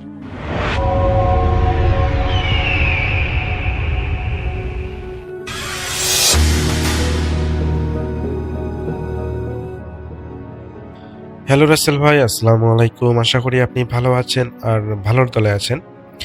রাসেল ভাই, আমার নাম হচ্ছে রিপন। আমি আদিতমণি লালমনিরহাট থেকে আজকে আপনাকে একটা ঘটনা শেয়ার করতেছি।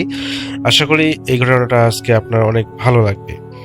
রাসেল ভাই, আজকে যে ঘটনাটা শেয়ার করব, এই ঘটনাটা 2 বন্ধুর সাথে একটা ভয়ানক ঘটেছিল ঘটনা, সেটা আমি শেয়ার করব।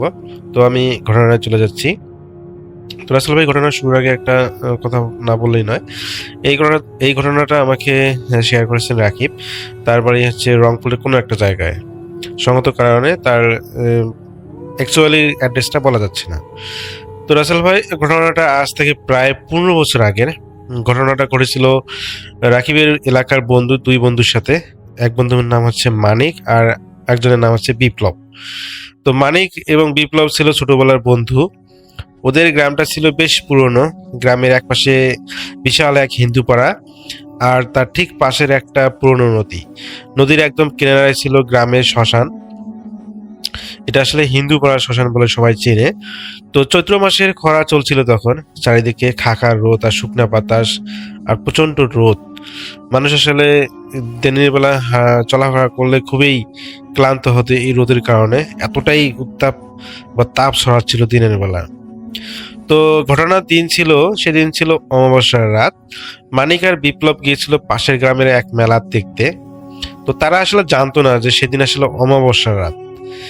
তো নর্মালি হলো, যেহেতু তারা মুসলিম, এগুলো আসলে খোঁজখবর রাখে না। তো মেলা একটা দূরে গ্রামে মেলা, পাশের গ্রামে মেলা হচ্ছিল। তো তারা মেলা দেখার জন্য সেই গ্রামে চলে যায় এবং মেলা দেখে। তো মেলা দেখার পর দেখতে দেখতে আসলে তাদের অনেক ফিরতে ফিরতে অনেক রাত হয়ে যায়, প্রায় 12টা বাজে সে সময়। তো দুই বন্ধু আসলে একসাথে গিয়েছিল এবং তারা একসাথে আসার চিন্তা করে। কিন্তু তারা কখনোই জানতো না যে সেদিন আবার অমাবস্যা রাত, তাহলে হয়তোবা তারা সেদিন মেলাতে যেত না। তো তারা যখন বাসায় ফিরতে ফিরতে তাদের আসলে রাত 12টা বেজে যায়। আর রাসেল ভাই, গ্রাম এলাকায় রাত 12টা মানে তো অনেক রাত। এই সময় কোনো মানুষই রাস্তাঘাটে কেউ চলাফেরা করে না, সবাই সে সময় ঘুমিয়ে যায়। তো ফেরার পথে ওদের শ্মশানের ধারে ওই নির্জন একটা পথ আছে, সেই পথটা দিয়ে আসলে আসা লাগে। আসলে ওইটা রাস্তা ছাড়া অন্য কোনো রাস্তা নেই। রাস্তাটা ছিল কাঁচামাটি আর দুপাশে বড় বড় শ্যাওলা ধরা বট গাছ এবং সেই সাথে বাঁশঝড় ছিল। তো আজ থেকে 15 বছর আগে আসলে ওই রাস্তাটা এরকমই ছিল, বাঁশঝড় বেশি ছিল, মাঝে মাঝে দুই একটা বট গাছও ছিল। তো মানিক একটু সাহসী ছিল, কিন্তু বিপ্লব ছিল বেশ ভীতু টাইপের। মানিক যতটা সাহসী আর বিপ্লব ততটাই ভীতু টাইপের ছিল আর কি। তো শ্মশানের কাছাকাছি আসতেই বিপ্লব বলল, মানিক বন্ধু, চল চল না একটু জোরে হাঁটি, এই জায়গাটা কেমন যেন ভারী ভারী লাগে, আমার ভয় লাগে। শ্মশানে সেদিন কোনো মৃতদেহ পোড়ানো হয়নি, কিন্তু অদ্ভুত ব্যাপার হলো, ওরা দেখলো শ্মশানের মাঝখানে একটা চিতা জ্বলতেছে এবং সেখান থেকে নীলচে আলোর ধোঁয়া বের হচ্ছে এবং সেখানে কোনো আগুন নেই, শুধু কুণ্ডুলি পাকিয়ে ধোঁয়া উঠতেছে সেই শ্মশান থেকে। তো হঠাৎ ওরা দেখতে পেল যে শ্মশানে একটা পুরনো কুড়ে ঘুরে বারান্দায় একজন লোক বসে আছে।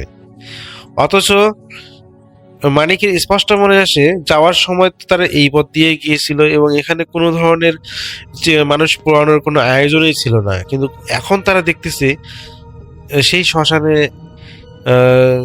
চিতা জ্বলতেছে এবং সেখান থেকে ধোঁয়া বের হচ্ছে, নীলচে ধোঁয়া বের হচ্ছে এবং সেই শ্মশানের সামনে, কুড়ে ঘরের সামনে একটা লোক বসে আছে। লোকটার পরনে একটা সাধারণ ধুতি আর গায়ে কোনো জামা নেই, শুধু ধুতি পরা ছিল। সে এক মনে একটা ছোট্ট মাটির হাঁড়িতে কাঠি দিয়ে নাড়তেছে।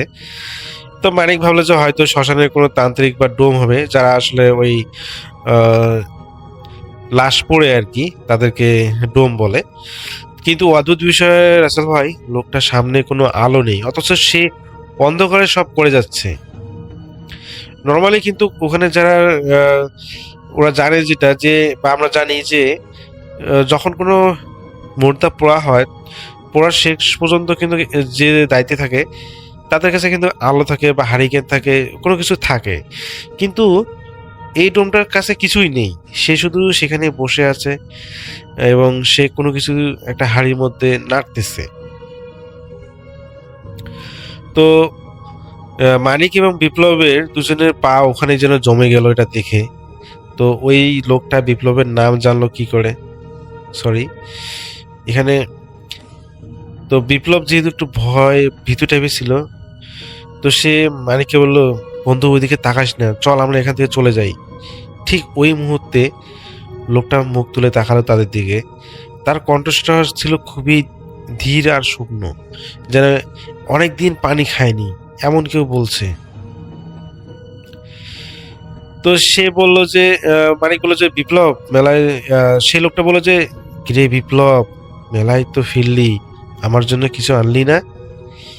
এইরকম করে একটা সেই সামনে থাকা লোকটা কথা বলল। এটা শুনে ওদের দুজনের যে পা মনে হয় জমে গেল। ওই লোকটা বিপ্লবের নাম জানলো কি করে? ওরা তো এই লোকটাকে আগে কোনো দেখেনি। আর তাদের তাদের তাদের এলাকায় তো এই ধরনের কোনো লোক ছিল না, তাদের দুজনকে চেনার কথাও না। মানে সাহস করে টর্চ লাইটটা মারলো সেই লোকটার দিকে, কিন্তু টর্চের আলো পড়ার সাথে সাথে ওরা যা দেখলো তাতে ওদের যেন কলিজা শুকিয়ে গেল। ওরা দেখলো লোকটা যেখানে বসে আছে সেখানে কেউ নেই, শুধু একটা কঙ্কালসার এবং সেই কঙ্কালসারটা সেই হাড়িটায় ওই মানুষটার মতো করে নাড়তেছে। তো এটা দেখে তো তারা প্রচন্ড পরিমাণ ভয় পেল। তো ওরা দেখলো যে ওদের ছায়া দুটো ওদের থেকেই আলাদা হয়ে শ্মশানের চিতের দিকে হেঁটে যাচ্ছে। এটা তো তাদেরকে এত পরিমাণ ভয় পাইয়ে দিল যে মানিক বলল, বন্ধু দৌড়াও। এই কথা বলার সঙ্গে সঙ্গে দুইজনে দৌড়ানো শুরু করলো। তারা দিক বিদিক দৌড়াতে লাগলো। তো মানিককে দৌড়াতে তার বন্ধুকে বলতেছে যে বিপ্লব, পিছনে তাকাস না, তুই জান প্রাণ দিয়ে সামনের দিকে দৌড়া। মানিক অনুভব করে যে তার পিছনে কোনো কিছু দৌড়াচ্ছে, এবং বিপ্লবও অনুভব করে, এবং বিপ্লব যেহেতু ভীতু টাইপের ছিল সে প্রচন্ড পরিমাণ চিৎকার করতেছে এবং দৌড়াচ্ছে। একসময় দৌড়াতে যখন তারা সেই শ্মশান ঘাট পার হয়ে একটা তাদের গ্রামের কাছাকাছি চলে আসে, তখনই তারা হাঁপ ছেড়ে বাসে, এবং বাসার কাছাকাছি এসে মানিক বিপ্লবকে তার বাসায় পৌঁছে দেয়। এবং পৌঁছে দেওয়ার পর মানিক কাছাকাছি বাসা ছিল, তো পরে মানিক তার বাসায় চলে যায়। বাসায় চলে যাওয়ার পর সেদিনের মতো তাদের সাথে আসলে কোনো কিছু হয়নি। মানিক সেদিন ঘুমিয়ে পড়ে। কিন্তু রাসেল ভাই, রাতের বেলা মানিক দেখে যে ঘুমের মধ্যে সেই লোকটা যেটা সেই শ্মশানে বসে হাড়ির মধ্যে কোনো কিছু নাড়তেছিল, সেই লোকটা মানিককে ইশারা করে ডাকতেছে। বাসার কাছে এসে তার বাড়ির সামনে এসে তাকে ইশারা করে ডাকতেছে, এবং মানিক যেন সেই পুতুলের মতো বা সেই মানুষটার নির্দেশনায় সেই জন্য সেই মানুষের পিছে সেই শ্মশান ঘাটে যাচ্ছে। এবং একটা সময় রাসেল ভাই মানিককে সেই লোকটা শ্মশানের মধ্যে যেখানে মানুষ পড়ানো হয় সেখানে মানিককে শুইয়ে দেওয়ার পর তার উপর কিছু কাঠখড়ি দেওয়ার পর যখনই সেই লোকটা চিতার মধ্যে আগুন লাগায়, বা মানিকে নিয়ে যে চিতারটা সাজানো হয় সেটার মধ্যে যখন আগুন লাগায়, তখন সেই আগুনের তাপে মানিকের মানে শরীর থেকে যেন আত্মাটা বের হয়ে যাচ্ছে এরকম সে অনুভব করে, এবং সে প্রচন্ড পরিমাণে চিৎকার করতে থাকে। তো একসময় মানিকের বাবা মা দৌড়ে আসে মানিকের ঘরের ভিতর ঢোকে এবং জিজ্ঞেস করে যে কিরে মানিক, কি হয়েছে? পরে মানিক বলে যে আমি এরকম দেখেছি। তো পরবর্তীতে বুঝতে পারে যে তার বাবা মা বুঝতে পারে এটা কোনো ঝামেলা। পরে জিজ্ঞেস করে যে কেন, কি হয়েছে, তুই আসার সময় কোনো কিছু দেখেছিস? পরে মানিক সমস্ত ঘটনাগুলো বলে, এবং বলার পর তার বাবা মা সকাল পর্যন্ত সেদিন মানিকের সাথে ছিল। তো পরের দিন বিপ্লবের বাড়িতে খবর আসে যে বিপ্লবের সাথেও নাকি একই রকম ঘটনা ঘটেছে। তো যেহেতু দুজনের সাথেই একই রকম ঘটনা ঘটেছে, এটা মানিকের এবং বিপ্লবের বাবা স্বাভাবিকভাবে নেয়নি। তারা তাদের এলাকার একজন ভালো তান্ত্রিক হুজুরকে নিয়ে আসেন এবং হুজুরের মাধ্যমে আসলে রুকাইয়া করেন। তো পরবর্তীতে রুকাইয়া করার পর তারা দুজনেই ঠিক হয়ে যায়। তো রাসেল ভাই, এটাই ছিল রাকিব ভাইয়ের ঘটনা। এই ঘটনাটা আমার কাছে খুবই ভালো লেগেছিল, যার কারণে আপনার কাছে শেয়ার করা। যদি আপনার কাছে ভালো লাগে তাহলে অবশ্যই আপনাদের শ্রোতাদের কাছে শেয়ার করবেন। ভালো থাকবেন, সুস্থ থাকবেন এই প্রত্যাশায়। আল্লাহ হাফেজ।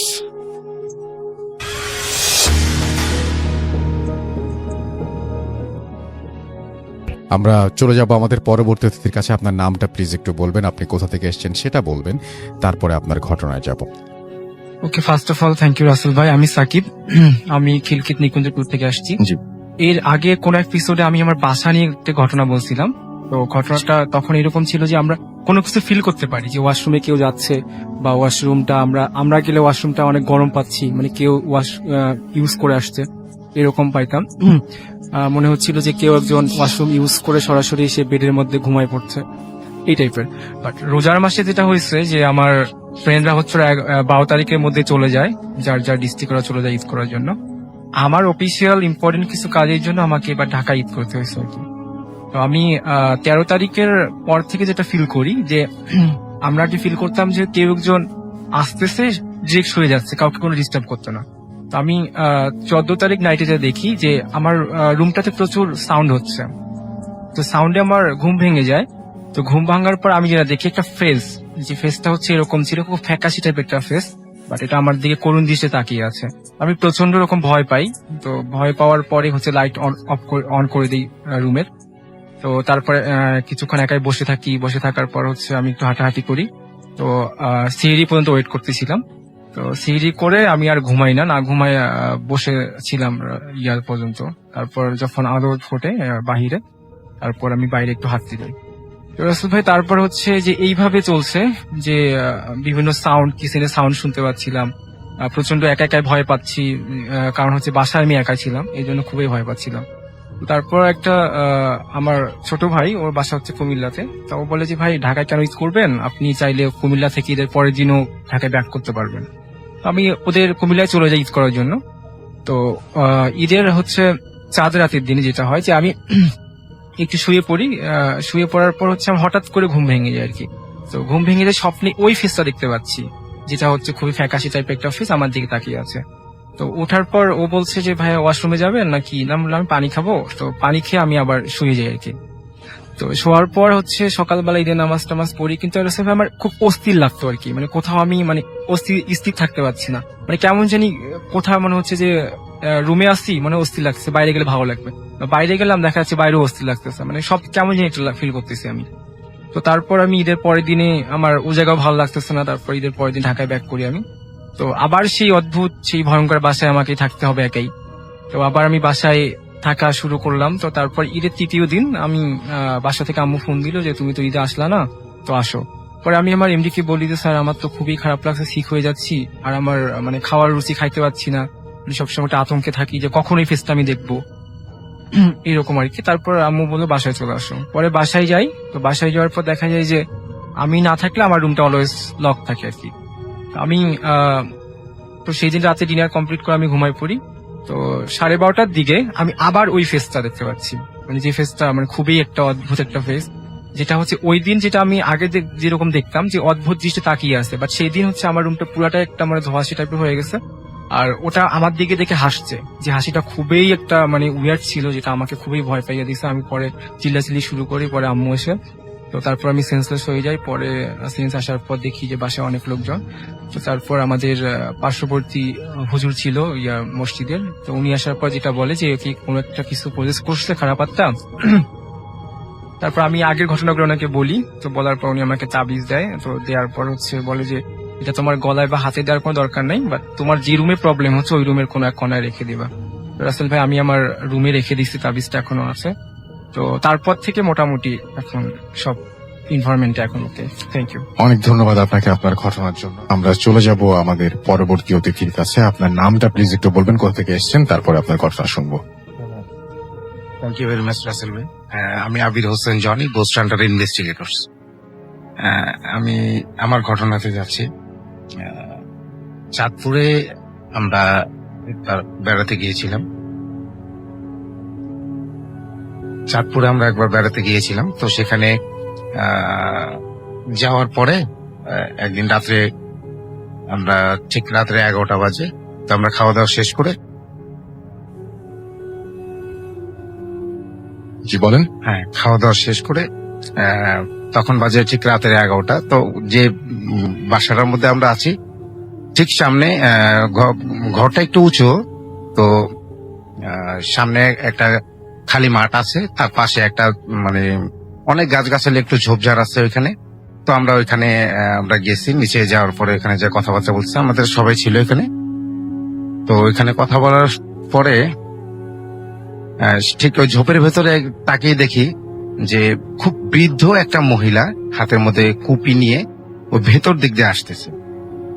তো এখানে আমাদের যারা যারা ছিল সবাই এই জিনিসটা ফলো করছে যে ভেতর দিক দিয়ে কেউ আসতেছে। তো আসলে ওইখান দিয়ে আসার মতন কোনো রাস্তা নেই। আমি অবশ্য আমার সাকিকে জিজ্ঞেস করলাম যে সাকি ওই যে ওই পাশ দিয়ে যে মহিলা মানে বৃদ্ধ মহিলাটা আসতেছে, তো ওইখান দিয়ে কি কোনো রাস্তা আছে কিনা? পরে বলতেছে যে না ভাই, এখান দিয়ে তো কোনো রাস্তা নেই। তো যাই হোক, সেই বৃদ্ধ মহিলাটা ওখান দিয়ে আসলো, আসার পরে আমাদের সামনে আসলো। আসার পরে আমার কাছ থেকে রাসেল ভাই সাকি 5 থেকে 6 হাত দূরে, আর যারা যারা সাথে ছিল একটু দূরে দূরে দাঁড়ায় আছে। তো ফলো করছে যে আমরা এখানে দাঁড়িয়ে দাঁড়িয়ে কথা বলতেছি, কিন্তু কার সাথে কথা বলতেছি এটা আসলে ও দেখতে পায়নি। তো উনি যখন আসলো, ওনাকে জিজ্ঞেস করলাম যে দাদি আপনি কোথায় যাবেন? পরে উনি বলতেছে যে আমাকে দাদি বলবি না, আমি অনেক আগে মারা গেছি। তো আমরা এই জিনিসটা আসলে ফলো করিনি যে আসলে উনি এই ধরনের মানে কথাগুলি কেন বলতেছে। তো যাই হোক, এখন জিজ্ঞেস করলাম যে আপনি কোথায় যাবেন, পরে আর কিছু বললো না। তো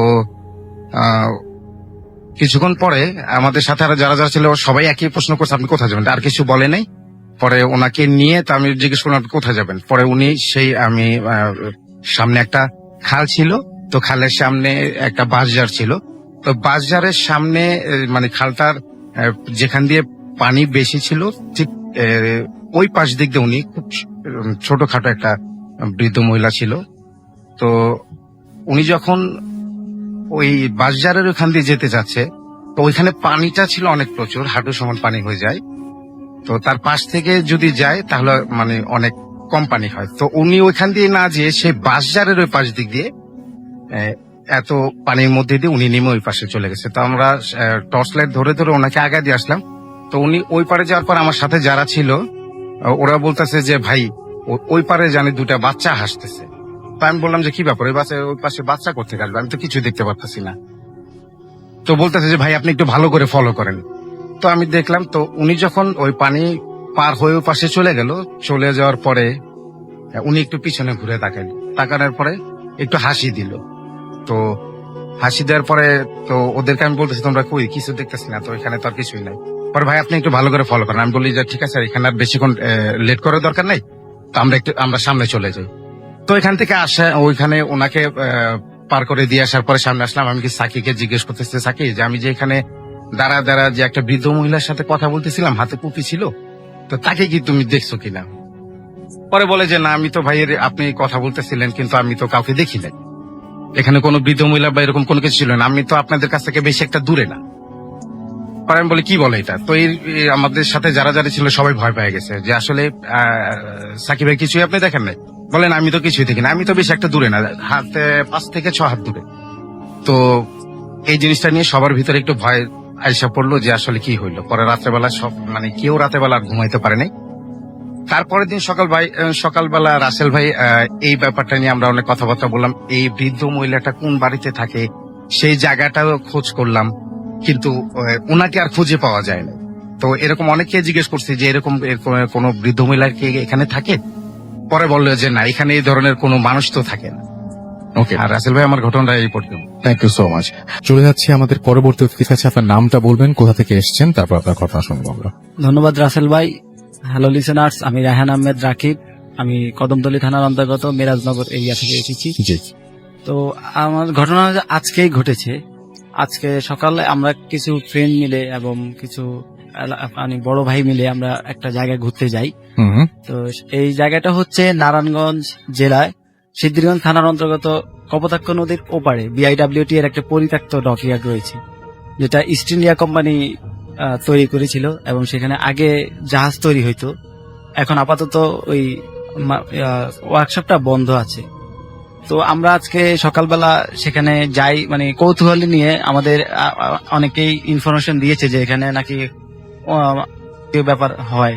তো আমরা সেই কৌতূহল নিয়ে আমরা ঘটনাস্থলে যাই।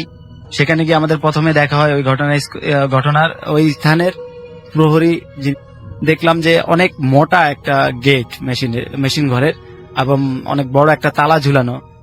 সেখানে অনেক বিকট শব্দে গেটটা নাড়াচাড়া হচ্ছে। তো আমাদের সাকি ভাই সেখানে থেমে যেয়ে বলে যে এখানে হয়তো কিছু একটা হচ্ছে, আমরা একটু দাঁড়ায় দেখি। তো আমরা সবাই দাঁড়াইলাম এবং তখন ওইদিকে ওই এরিয়াতে কোনো বাতাস ছিল না, কিন্তু তারপরেও মানে গেটটা বিকট শব্দ করে নাড়াচাড়া করতেছে। আমরা একটু ভয় পেয়ে যাই। তারপর আমি আবার সাকিব ভাইকে বললাম ভাই এটা হয়তো বাতাসেও নড়তে পারে, কিন্তু আসলে তখন কোনো বাতাসই ছিল না। তো এই ভেবে সাকিব ভাই বললো যে ঠিক আছে আমরা একটু সরে, সাকিব ভাই বললো যে আমরা আসলে গেটের ব্যাপারটা নিয়ে আমরা এখন একটু চিন্তিত, দেখি এখানে আসলে ঘটনাটা হচ্ছে কি।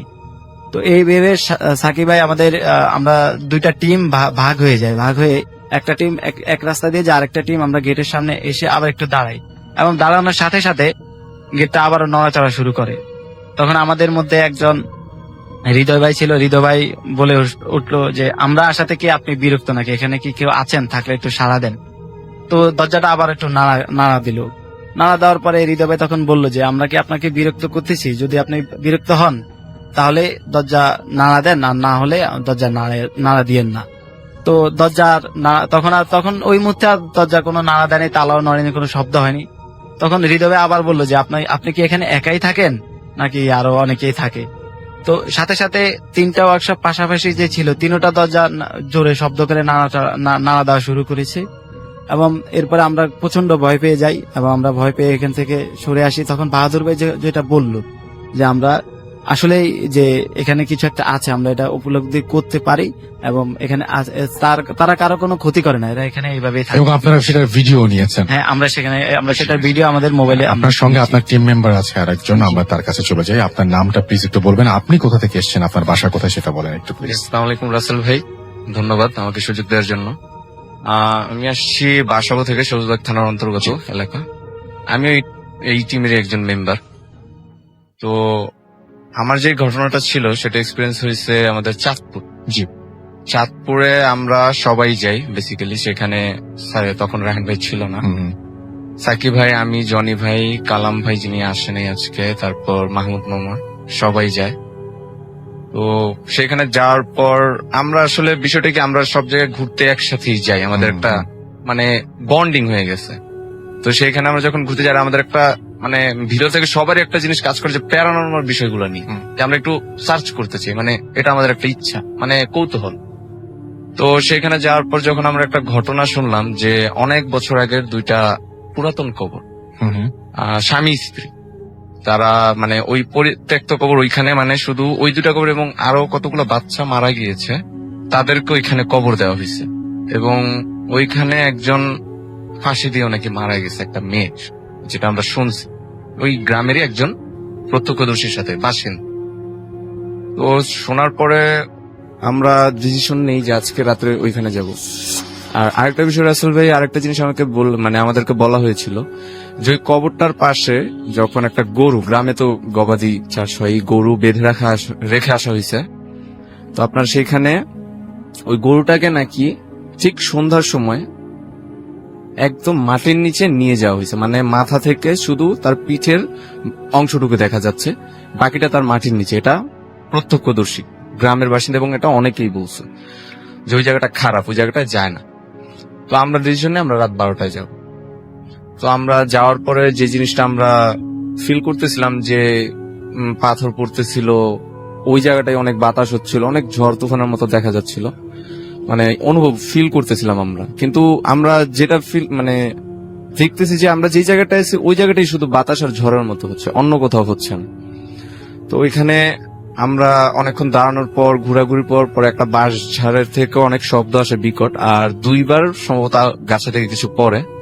তো এখানে একটা নোটিস করি যে গাছে থেকে যদি কিছু পড়ে সেটা অবশ্যই ফল গাছ হইতে হবে, কিন্তু এখানে কোনো ফল গাছ নেই, ওইখানে শুধু বাঁশ ঝাড়। সেখান থেকে কি পড়তে পারে, একটা ইটের মতো শব্দ হয়েছে পড়ে। তা ইগনোর করে আমরা চিন্তা করি যে আমরা যেহেতু এখানে 6-7 জন আছি, হয়তো আমাদের সামনে কিছু ফেস হচ্ছে না। তো আমরা চিন্তা করি কিছু লোকের দিক থাকবো। তো যে ঘটনাটা ঘটে সেটা হচ্ছে আমি, সাকিব ভাই আর কমল ভাই ছিল।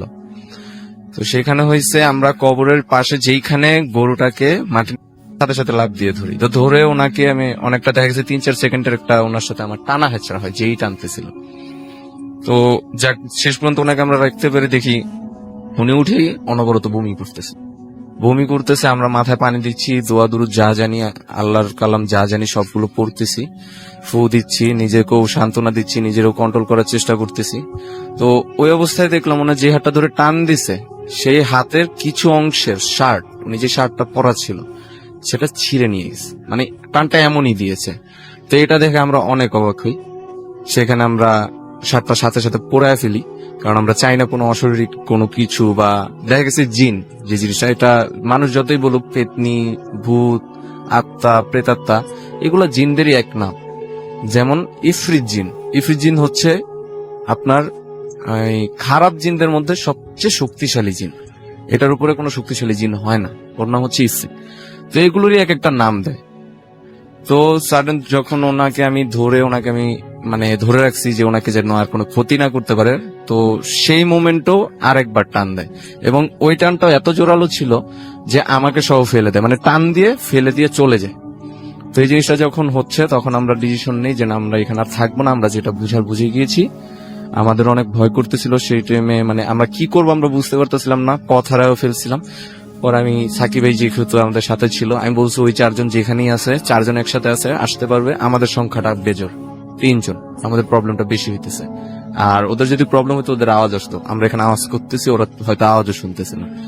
তো আমরা এখান থেকে যতটা পারি তাড়াতাড়ি চলে যাই। তো ওই চলে যাওয়া অবস্থায়ও আমাকে একবার টান দেয়, যেটা আমার ডান হাতে, ওনাকে আমি বাম হাত দিয়ে ওনার ডান হাত ধরে রাখছিলাম, আমার ডান হাত ধরে টান দেয়। এবং টানটা এরকমটা আমার ফিল ছিল যে একদম শীতল পরশ, মনে হয় যেন মাত্র ফ্রিজের মধ্যে কেউ 1 ঘন্টা ছিল, ওইখান থেকে হাতটা এসে আমাকে ধরে একটা টান দিল। টান দেওয়ার পর আমার হাতের সাথে 3টা আঙ্গুলের ছাপ বসে যায়, এই জায়গাটা 3টা আঙ্গুলের ছাপ বসে যায়।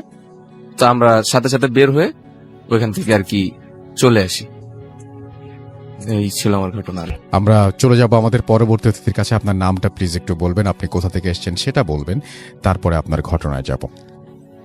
আমি সাদ্দাম খন্দকার ফ্রম উত্তরা। জি। রাসেল ভাই, আমি এখন যে স্টোরিটা বলতে চাচ্ছি এটা হচ্ছে আমার গ্রামের বাড়ি রাজবাড়ির বালিয়াকান্দিতে ঘটা একটি ঘটনা।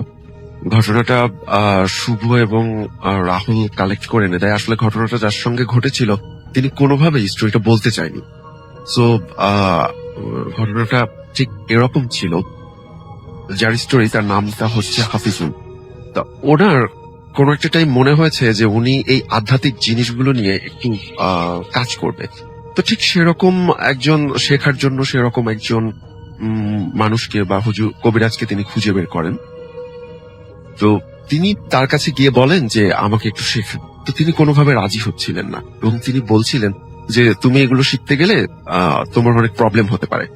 সো সে নাছর বান্দা, সে না শুনে মোটামুটি আসবেই না। মানে একটা রাত এমন হয়েছে যে 1 রাত তিনি তার বাসার সামনে কাটিয়ে দিয়েছেন। এটা দেখে ওই কবিরাজটার মনে হয়েছিল যে না, ও হয়তো বা সত্যিই শিখতে খুব আগ্রহী।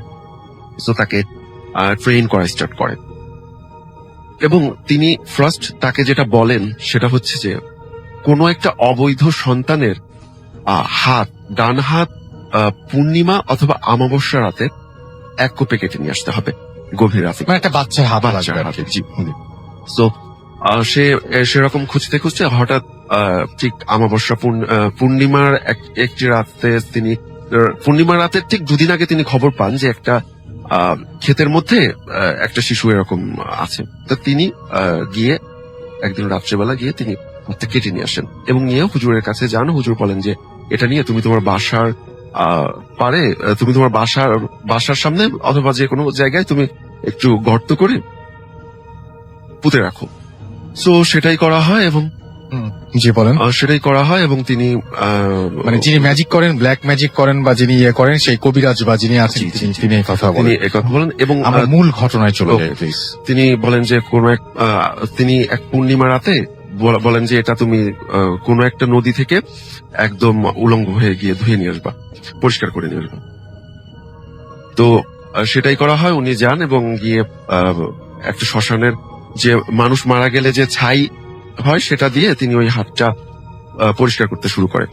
সো তিনি পরিষ্কার করতে করতে হঠাৎ করে তিনি যেটা দেখেন সেটা হচ্ছে যে তার হাতটা মানে হাত থেকে পড়ে গিয়ে পানির মধ্যে পড়ে যায়, এবং তিনি আর খুঁজে পাচ্ছিলেন না। কিছুক্ষণ পর তিনি যখন খোঁজার জন্য হাত দেন, তিনি ফিল করেন যে কেউ একজন পানির মধ্যে থেকে তার হাতটা টেনে ধরেছে।